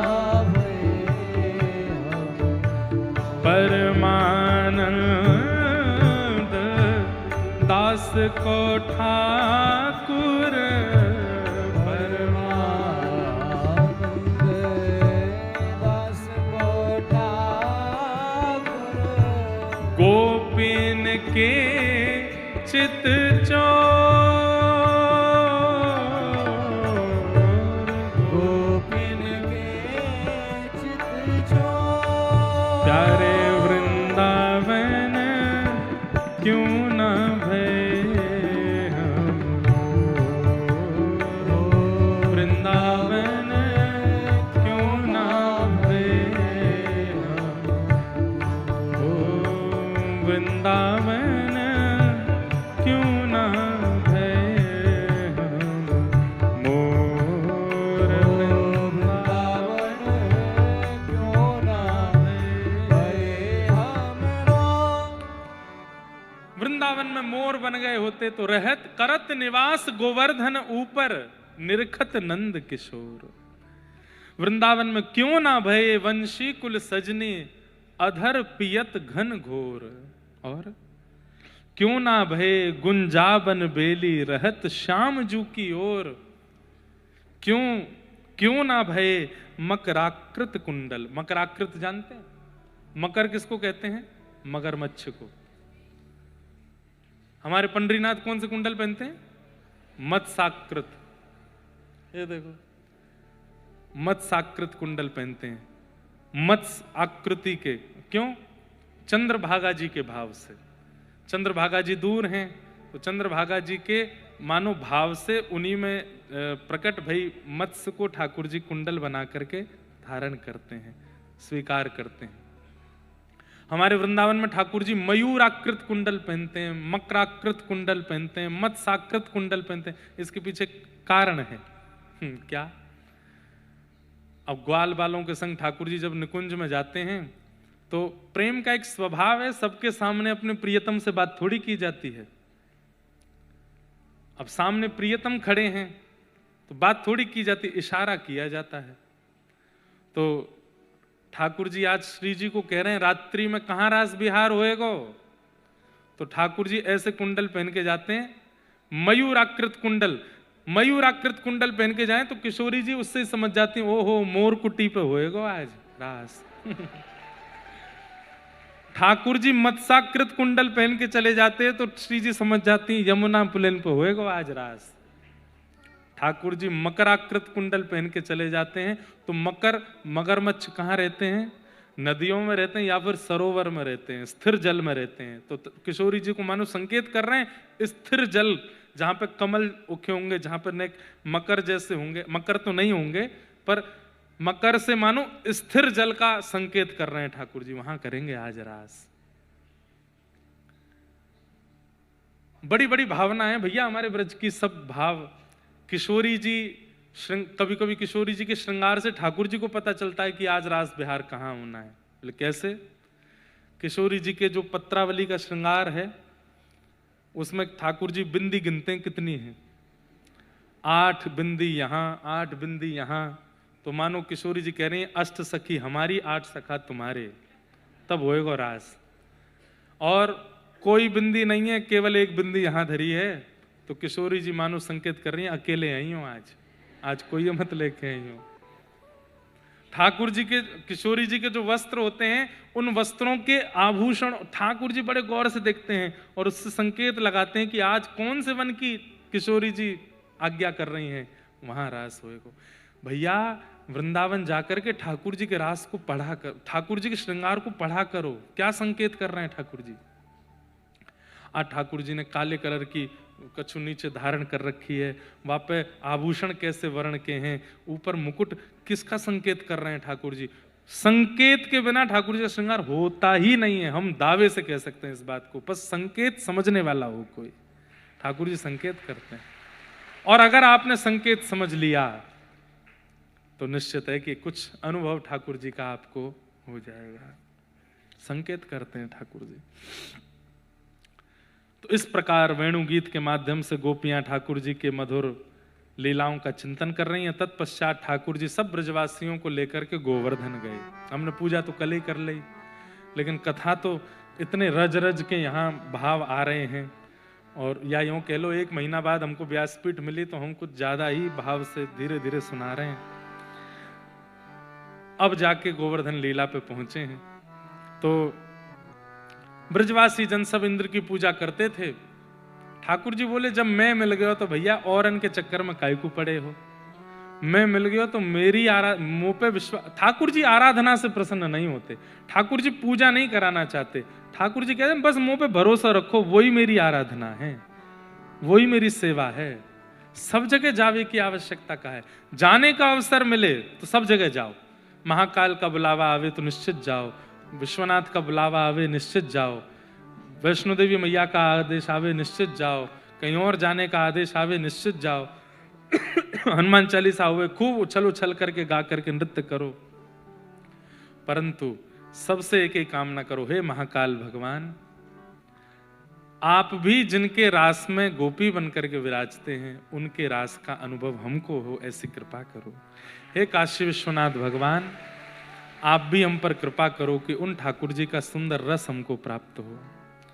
ठाकुर जी के सुंदर भाव ही सबसे मांगो, सब जगह जाओ, पर निष्ठा एक में रखो, एक में संपूर्ण विश्वास। ब्रजवासी इंद्र की पूजा करते थे तो ठाकुर जी ने कही भैया तुमने इंद्र को दर्शन कियो कभी? ब्रजवासी बोले लान लाला हमने तो नहीं कियो। ठाकुर जी बोले मैं एक देवता को परिचय बताऊं, वो प्रकट भी होएगो, दर्शन देगो और आपको प्रसाद भी पावेगो। बोले कौन सा देवता? बोले गोवर्धन नाथ। लाला हमने कहीं पूजा करी और इंद्र नाराज है गया तो बोले रक्षा भी वही करेंगे, आप तो चलो। और सब ब्रजवासी 56 भोग लेकर के गिरिराज जी गए। अब इसमें कारण क्या है कि ठाकुर जी सीधे सबसे कह रहे हैं कि मैं जय जय हूं तो कोई माने ना। अघासुर मार दियो, बकासुर मार दियो, धेनुकासुर मार दियो, कालिया नाग तार दियो, पूतना मार दी, इतने बड़े बड़े काम करवे के बाद सब ब्रजवासी कहें लाला ये कैसे मार दिए तेने? जय जय हूं मैं। ब्रजवासी माने नहीं, बोले लाला तू जो कहेगा सब बात मानेंगे, जे ना मानेंगे कि तू भगवान है। तो ठाकुर जी बोले ये मुझे पूजेंगे तो कभी नहीं, पर जो वैदिक नियम है कि ठाकुर जी को आराधन करना चाहिए, वंदन करना चाहिए, उससे जो फल मिलता है वो कैसे मिलेगा? प्रेमियों को फल की इच्छा नहीं होती, मैं जानता हूं, ठाकुर जी कह रहे हैं, पर फिर भी ये कैसे भी एक बार मुंह को प्रणाम कर लें कैसे करेंगे? बंधुओं एक बात बोलूं, इधर देखो, बड़ी अच्छी बात याद आई है। ठाकुर जी को प्रणाम करना जरूरी क्यों है? किसी ने भगवान को मुकुट चढ़ाया, ठाकुर जी ने सिर पर पहन लिया, किसी ने ठाकुर जी को माला पहनाई, गले में पहन ली, वस्त्र पहनाए, अंग पर धारण कर लिए। जब भक्तों ने प्रेम दिया तो ठाकुर जी बोले इसको कहां छुपाऊं मैं? सिर पर अधिकार तुलसी का है, ठाकुर जी के सिर पर ऊपर तुलसी चढ़ाई जाती है, चरणों में चढ़ाई जाती पर ऊपर भी चढ़ाई जाती है। आप कभी पंडरीनाथ भगवान के काकड़ा आरती करना तो अभिषेक करने के बाद आप देखेंगे मुकुट धराने से पहले तुलसी रखी जाती है भीतर, फिर ठाकुर जी को मुकुट धराते हैं। शालिग्राम भगवान पर तुलसी धरी जाती है। तो सिर पर अधिकार तुलसी का है, हृदय में अधिकार किशोरी जी का है। इन भक्तों का प्रेम में रखूं कहां? तो ठाकुर जी ने सब भक्तों का प्रेम चरणों में छुपा लिया, पैरों में छुपा लिया।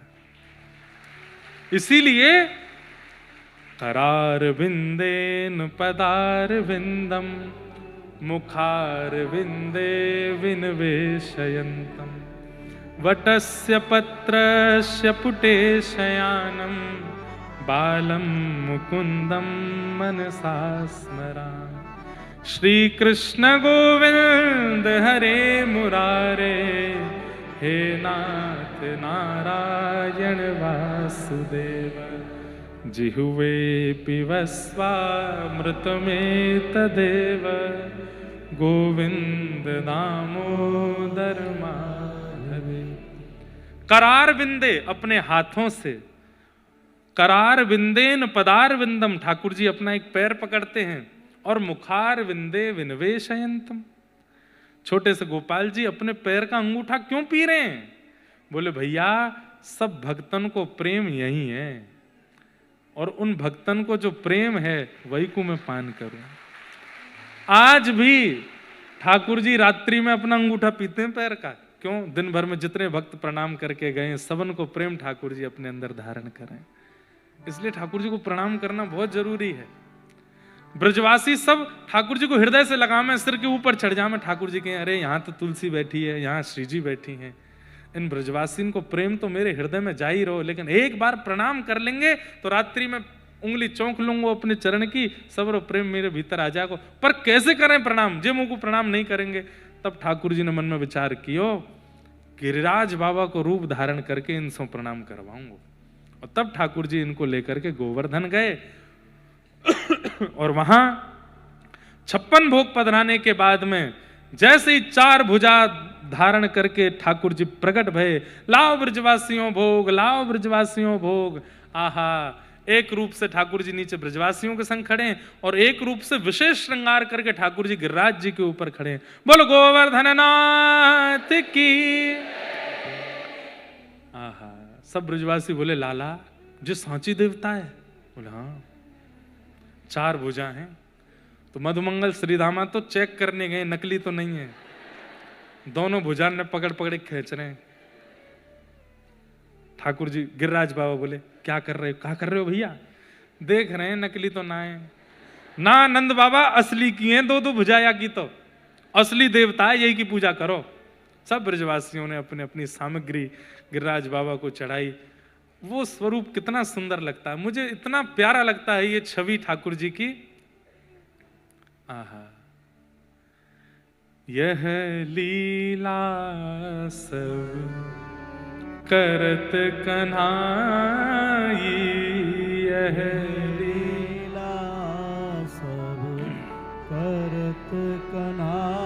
सब लोग नेत्र बंद करो और एक छवि का दर्शन करो। कैसी छवि? गिरिराज पर्वत है और गिरिराज पर्वत के ऊपर चोटी से नेक नीचे एक आसन पर 4 भुजा धारण करके अद्भुत श्रृंगार करके प्यारे श्री ठाकुर जी बैठे हैं गोवर्धन नाथ बन के। सामने 56 भोग सजाए भये हैं। बगल से एक सीढ़ी ऊपर की ओर जा रही है, जहां पे चढ़ चढ़ के ब्रजवासी ऊपर जा रहे हैं और अपने घर की सामग्री नेक नेक अपने हाथन से गिरिराज जी को पवा रहे हैं। और तब नंद बाबा ने कही, लाला जा गिरिराज बाबा को परिचय ते नहीं दियो, या हमारे सबसे पहली पूजा तू ही कर। सो ठाकुर जी अपनी मैया और बाबा के संग गिरिराज जी के ऊपर चढ़ करके गए हैं और वहां जाकर के अपनी ही रूप की पूजा ठाकुर जी स्वयं कर रहे हैं। कितनी सुंदर छवि! एक तरफ तो 2 भुजा वाले गोपाल जी और एक तरफ 4 भुजा वाले गोपाल जी। एक तरफ सामान्य ब्रजवासी जैसो श्रृंगार ठाकुर जी को और एक तरफ विशेष श्रृंगार मुकुट आदि धारण करके ठाकुर जी बैठे हैं। और ठाकुर जी यशोदा मैया थे कि मैया ला मैं खवाऊं अपने हाथ से, मोहन थार खवा। गिरिराज बाबा को मोहन थार खवाएंगे। तो ठाकुर जी अपने हाथ से मोहन थाल लेते हैं और गिरिराज जी के मुख के पास ले जाके कहें, बाबा ने मुंह खोलो खाओ। अपने ही मुख से अपने ही स्वरूप से ठाकुर जी कह रहे हैं न खाओ। तो गिरिराज जी श्री गोवर्धन नाथ जी थोड़ा सा मुख खोल रहे हैं तो ठाकुर जी कह रहे हैं न 100 से मत खोलो, 1400 खोल लो ने। जैसे गिरिराज जी पूरा मुंह खोलने से पूरा लड्डू मुंह में धर दें, बोले अब आयो आनंद, प्रेम से पाओ याकू। ये छवि सब देख करके कह रहे हैं कि नंद जी को लाला देवता की पूजा कर रहा है, पर दूर खड़ी हुई किशोरी जी कह रही हैं अपनी पूजा स्वयं ही कर रहे हैं। अपने हाथ से रोली घिस करके अपने आप को ही चंदन लगा रहे हैं, अपनी ही आरती उतार रहे हैं और कभी मुख की उतारे हैं, कभी वक्ष की उतारे हैं, चरणन की उतारे हैं, फिर सर्वांगीण अंग की उतारे हैं। और भैया किशोरी जी के नेत्र तो तब सजल है गए जब आरती करवे के बाद ठाकुर जी अपनी ही बलैया स्वयं लगे रहे हैं, कोई की नजर ना लगे आपको। एक रूप सो गिरिवर पूजे, एक रूप सो गिरिवर पूजे, एक रूप पुजवाई, एक रूप पुजवाई। यह लीला सब करत कनाई, यह लीला सब करत कनाई। ठाकुर जी लीला कर रहे थे, तभी नारद जी ने जाकर के कुछ सामग्री इंद्र को खवाई। इंद्र बोला बड़ी बढ़िया, कहां से लाए? वो तुम्हारी पूजा बंद हो गई, कृष्ण की पूजा शुरू हुई है, उसी की सामग्री बट रही थी तो मैंने कि तुमको भी खवा चलो। इंद्र ने मेघमालाओं को आज्ञा कर दी, जाओ ब्रजमंडल पर इतनी वर्षा करो कि पूरा ब्रजमंडल डूब जाए। गड़गड़ करके काले बादलों ने आकर के पूरे ब्रजमंडल को बंद हुए। एक बात सुनो, कई लोग कहते हैं महाराज जी हम तो इतना भजन करते हैं, इतना साधन करते हैं, इतनी कथा सुनते हैं, इतने अच्छे कर्म करते हैं, फिर भी हमारे जीवन में संकट क्यों? आप तो करते हो, ब्रजवासियों के तो संग खड़े हैं ठाकुर जी, तब भी बादल आ रहे हैं, तब भी पूतना आ रही है, तब भी अघासुर बकासुर धेनुकासुर आ रहे हैं, तब भी कंस उत्पीड़ना कर रहा है। वहां तो भगवान प्रत्यक्ष खड़े हैं सामने, तो सब कुछ हो रहा है। अरे महाभारत युद्ध में योद्धाओं की क्या आवश्यकता है? सुदर्शन चक्रधारी स्वयं ठाकुर जी बैठे, फिर भी युद्ध हुआ, मरने वाले मरे, जीतने वाले जीते, हारने वाले हारे। ये कर्म का विधान है। और भैया ये संसार है, यहां आप चाहे जो कर लो दुख आएगा। गरुड़ पुराण की कथा आती है कि यमराज जी एक तोता को देख के हंस गए, तो तोता बोला कोई और हंस जाए तो बात बने भी, यमराज हंस रहा है। तोते के मित्र थे गरुण जी, भगवान के वाहन। तो अपनी पहुंच लगाते हैं ना लोग, जब संकट में आते हैं तो अपनी पहुंच लगाते हैं, जैक लगाते हैं, हाथ पांव फड़ाते हैं। गरुण जी को कहा कि भैया तुम कैसे भी एक काम करवा दो। बोले क्या? ये यमराज जी मुझे देख के हंस गए हैं, मुझे लग रहा है अब मेरे जीवन के दिन 4 बचे हैं। तुम कैसे भी भगवान से कह करके मेरी जो जीवन अवधि है उसको बढ़वा दो, क्योंकि मुझे पता है कि ये यमराज जी तभी हंसते हैं जब किसी को उठाना होता है। गरुण जी बोले भगवान से बाद में बात करूंगा, पहले तुम मेरे पास आओ, बैठो मेरी कमर पे। गरुण जी उड़ा करके उनको 7 समुद्र पार एक गुफा में ले गए और वहां भीतर ले जा करके छोड़ दिया। बोले यहां रहो, यहां कोई नहीं आएगा, और ये 2-4-10 दिन यहीं बैठे रहना, सब ठीक हो जाएगा अपने आप। और मैं जाके भगवान, मैं यमराज जी से बात करता हूं, भगवान को छोटे काम के लिए क्यों बोलना, मेरी पहुंच तो सब जगह है। मैं अभी रसातल में जाके यमराज जी से कहता हूं तुझको नहीं लेके जाएंगे, ठीक है? तोता बड़ा खुश हुआ, वाह बहुत बढ़िया है, मैं यहीं रह लूंगा 4-5 दिन। यमराज जी के पास गए सीधे गरुण जी। गरुण जी तो भगवान के वाहन है, सब खड़े होते हैं, उनको देख के यमराज जी बोले आइए आइए। कैसे आए? बोले हम बस एक बात कहने आए हैं, फिर हमको जाना है वैकुंठ। हमारा एक मित्र है तोता, वहां का, उसका ये नाम है। बोले अच्छा, तुम उसको देख के हंस गए थे परसों, क्यों हंसे थे? कोई योजना बन रही हो तो मत बनाना। अच्छा, उस वन के तोते के बारे में? बोले हाँ, मैं तो उसको देख के इसलिए हंस गया था, मैंने कि देखो कैसे कर्म की विधि, ये अभी यहां बैठा है और इसकी मृत्यु 7 समुद्र पार एक गुफा में बिल्ली के खाने से होगी, और मैं ये सोच के हंस रहा था कि ये 7 समुद्र पार पहुंचेगा कैसे। तभी यमराज जी बोले देखो देखो आ गया। पीछे देखा तो उस तोते की आत्मा आ रही थी, मर गया। गरुण जी बोले मैं ही छोड़ के आया था इसको। कर्म गति तारे नाही तरे, कर्म गति तारे ना। आप कौन से जन्म का अब भोग रहे हो आपको नहीं पता है भैया, वो नहीं टल सकती है। इसलिए प्रसन्न रहो, नाम जपो, कथा सुनो, खूब आनंद से रहो। इस बात का दोष मत दिया करो कि हम इतना अच्छा अच्छा करते हैं हमारे साथ बुरा क्यों होता है। आप कौन से जन्म का भोग रहे हो आपको नहीं पता, आपको भोगना ही पड़ेगा। ज्यादा हाथ पैर मत फड़फड़ाओ, एकांत बैठ करके हरि नाम जपो, हरि का स्मरण करो। इंद्र ने मेघमालाओं को आज्ञा करके वर्षा की, सब ब्रजवासी त्राहिमाम करके दौड़ने लगे। तभी 7 बरस के ठाकुर जी ने 7 कोस लंबे चौड़े गिरिराज पर्वत को अपनी बाम हस्त की कन्नी उंगली पर धारण कर लिया। बोल गिरवरधारी गोपाल की, गिरिराज धरण की, श्याम सुंदर श्री यमुने महारानी की, पूछरी के लौटा की, प्यारे। क्या बात है बंसी वारे, श्याम। सब ब्रजवासी आए, अपनी अपनी छड़ी लगा ली। महाराज नीचे नख पे धार लियो, गिरिराज नाम गिरधारी। बाद में गाएंगे, पहले गिरिराज जी नीचे धरवा दें, नहीं तो ठाकुर जी ऐसे ही रह जाएंगे।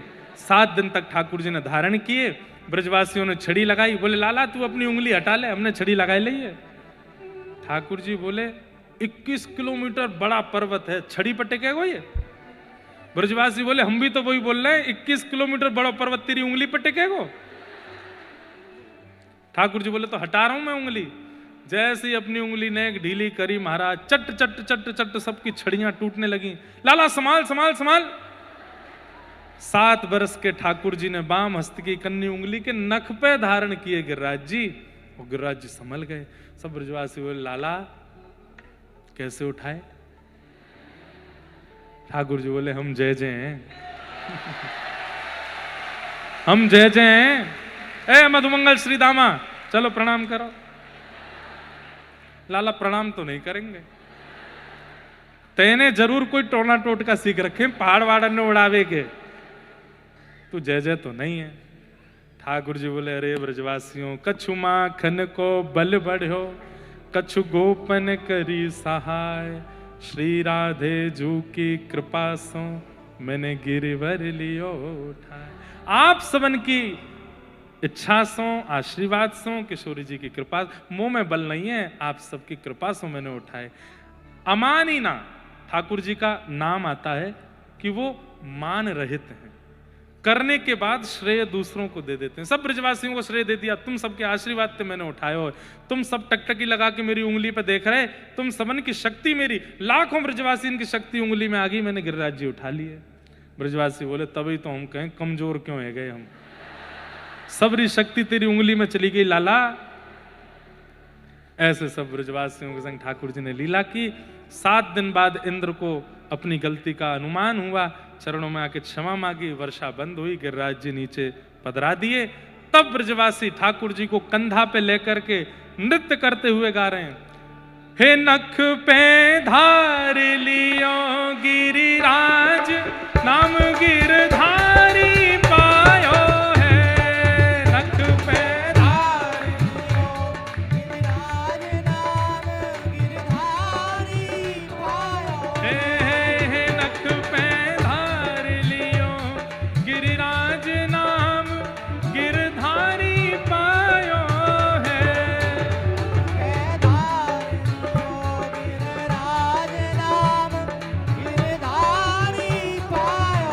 धारी पायो है, नाम गिरधारी पायो है।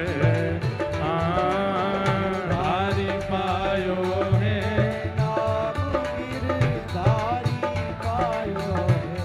हे नख पे धार लियो गिरिराज, नाम गिरधारी पायो है। नख पे धार लियो गिरिराज नाम गिरधारी पायो है। और सुरपति पूजा मेट कृष्ण गिरिराज पुजायो है। राधा वल्लभ प्यारी हम सबकी प्यारी, ओ जय राधे राधे, श्री राधे राधे, जय राधे राधे, श्री राधे राधे, जय राधे राधे, श्री राधे राधे, जय राधे राधे, जय राधे राधे, जय जय श्री राम, जय जय श्री राम, जय जय श्री राम। पुंडलीक वरदा हरि विठ्ठल, श्री ज्ञानदेव तुकाराम, श्री पंडरीनाथ भगवान की जय जय श्री राम। नमः पार्वती पतये, हर हर महा। पूछरी के लौटा की प्यार, क्या बात है बंसी वारे। शाबाश है। सबको जय श्री कृष्ण, जय श्री कृष्ण, जय सिया राम, जय श्री राम, जय श्रीमन नारायण। जय श्रीमन।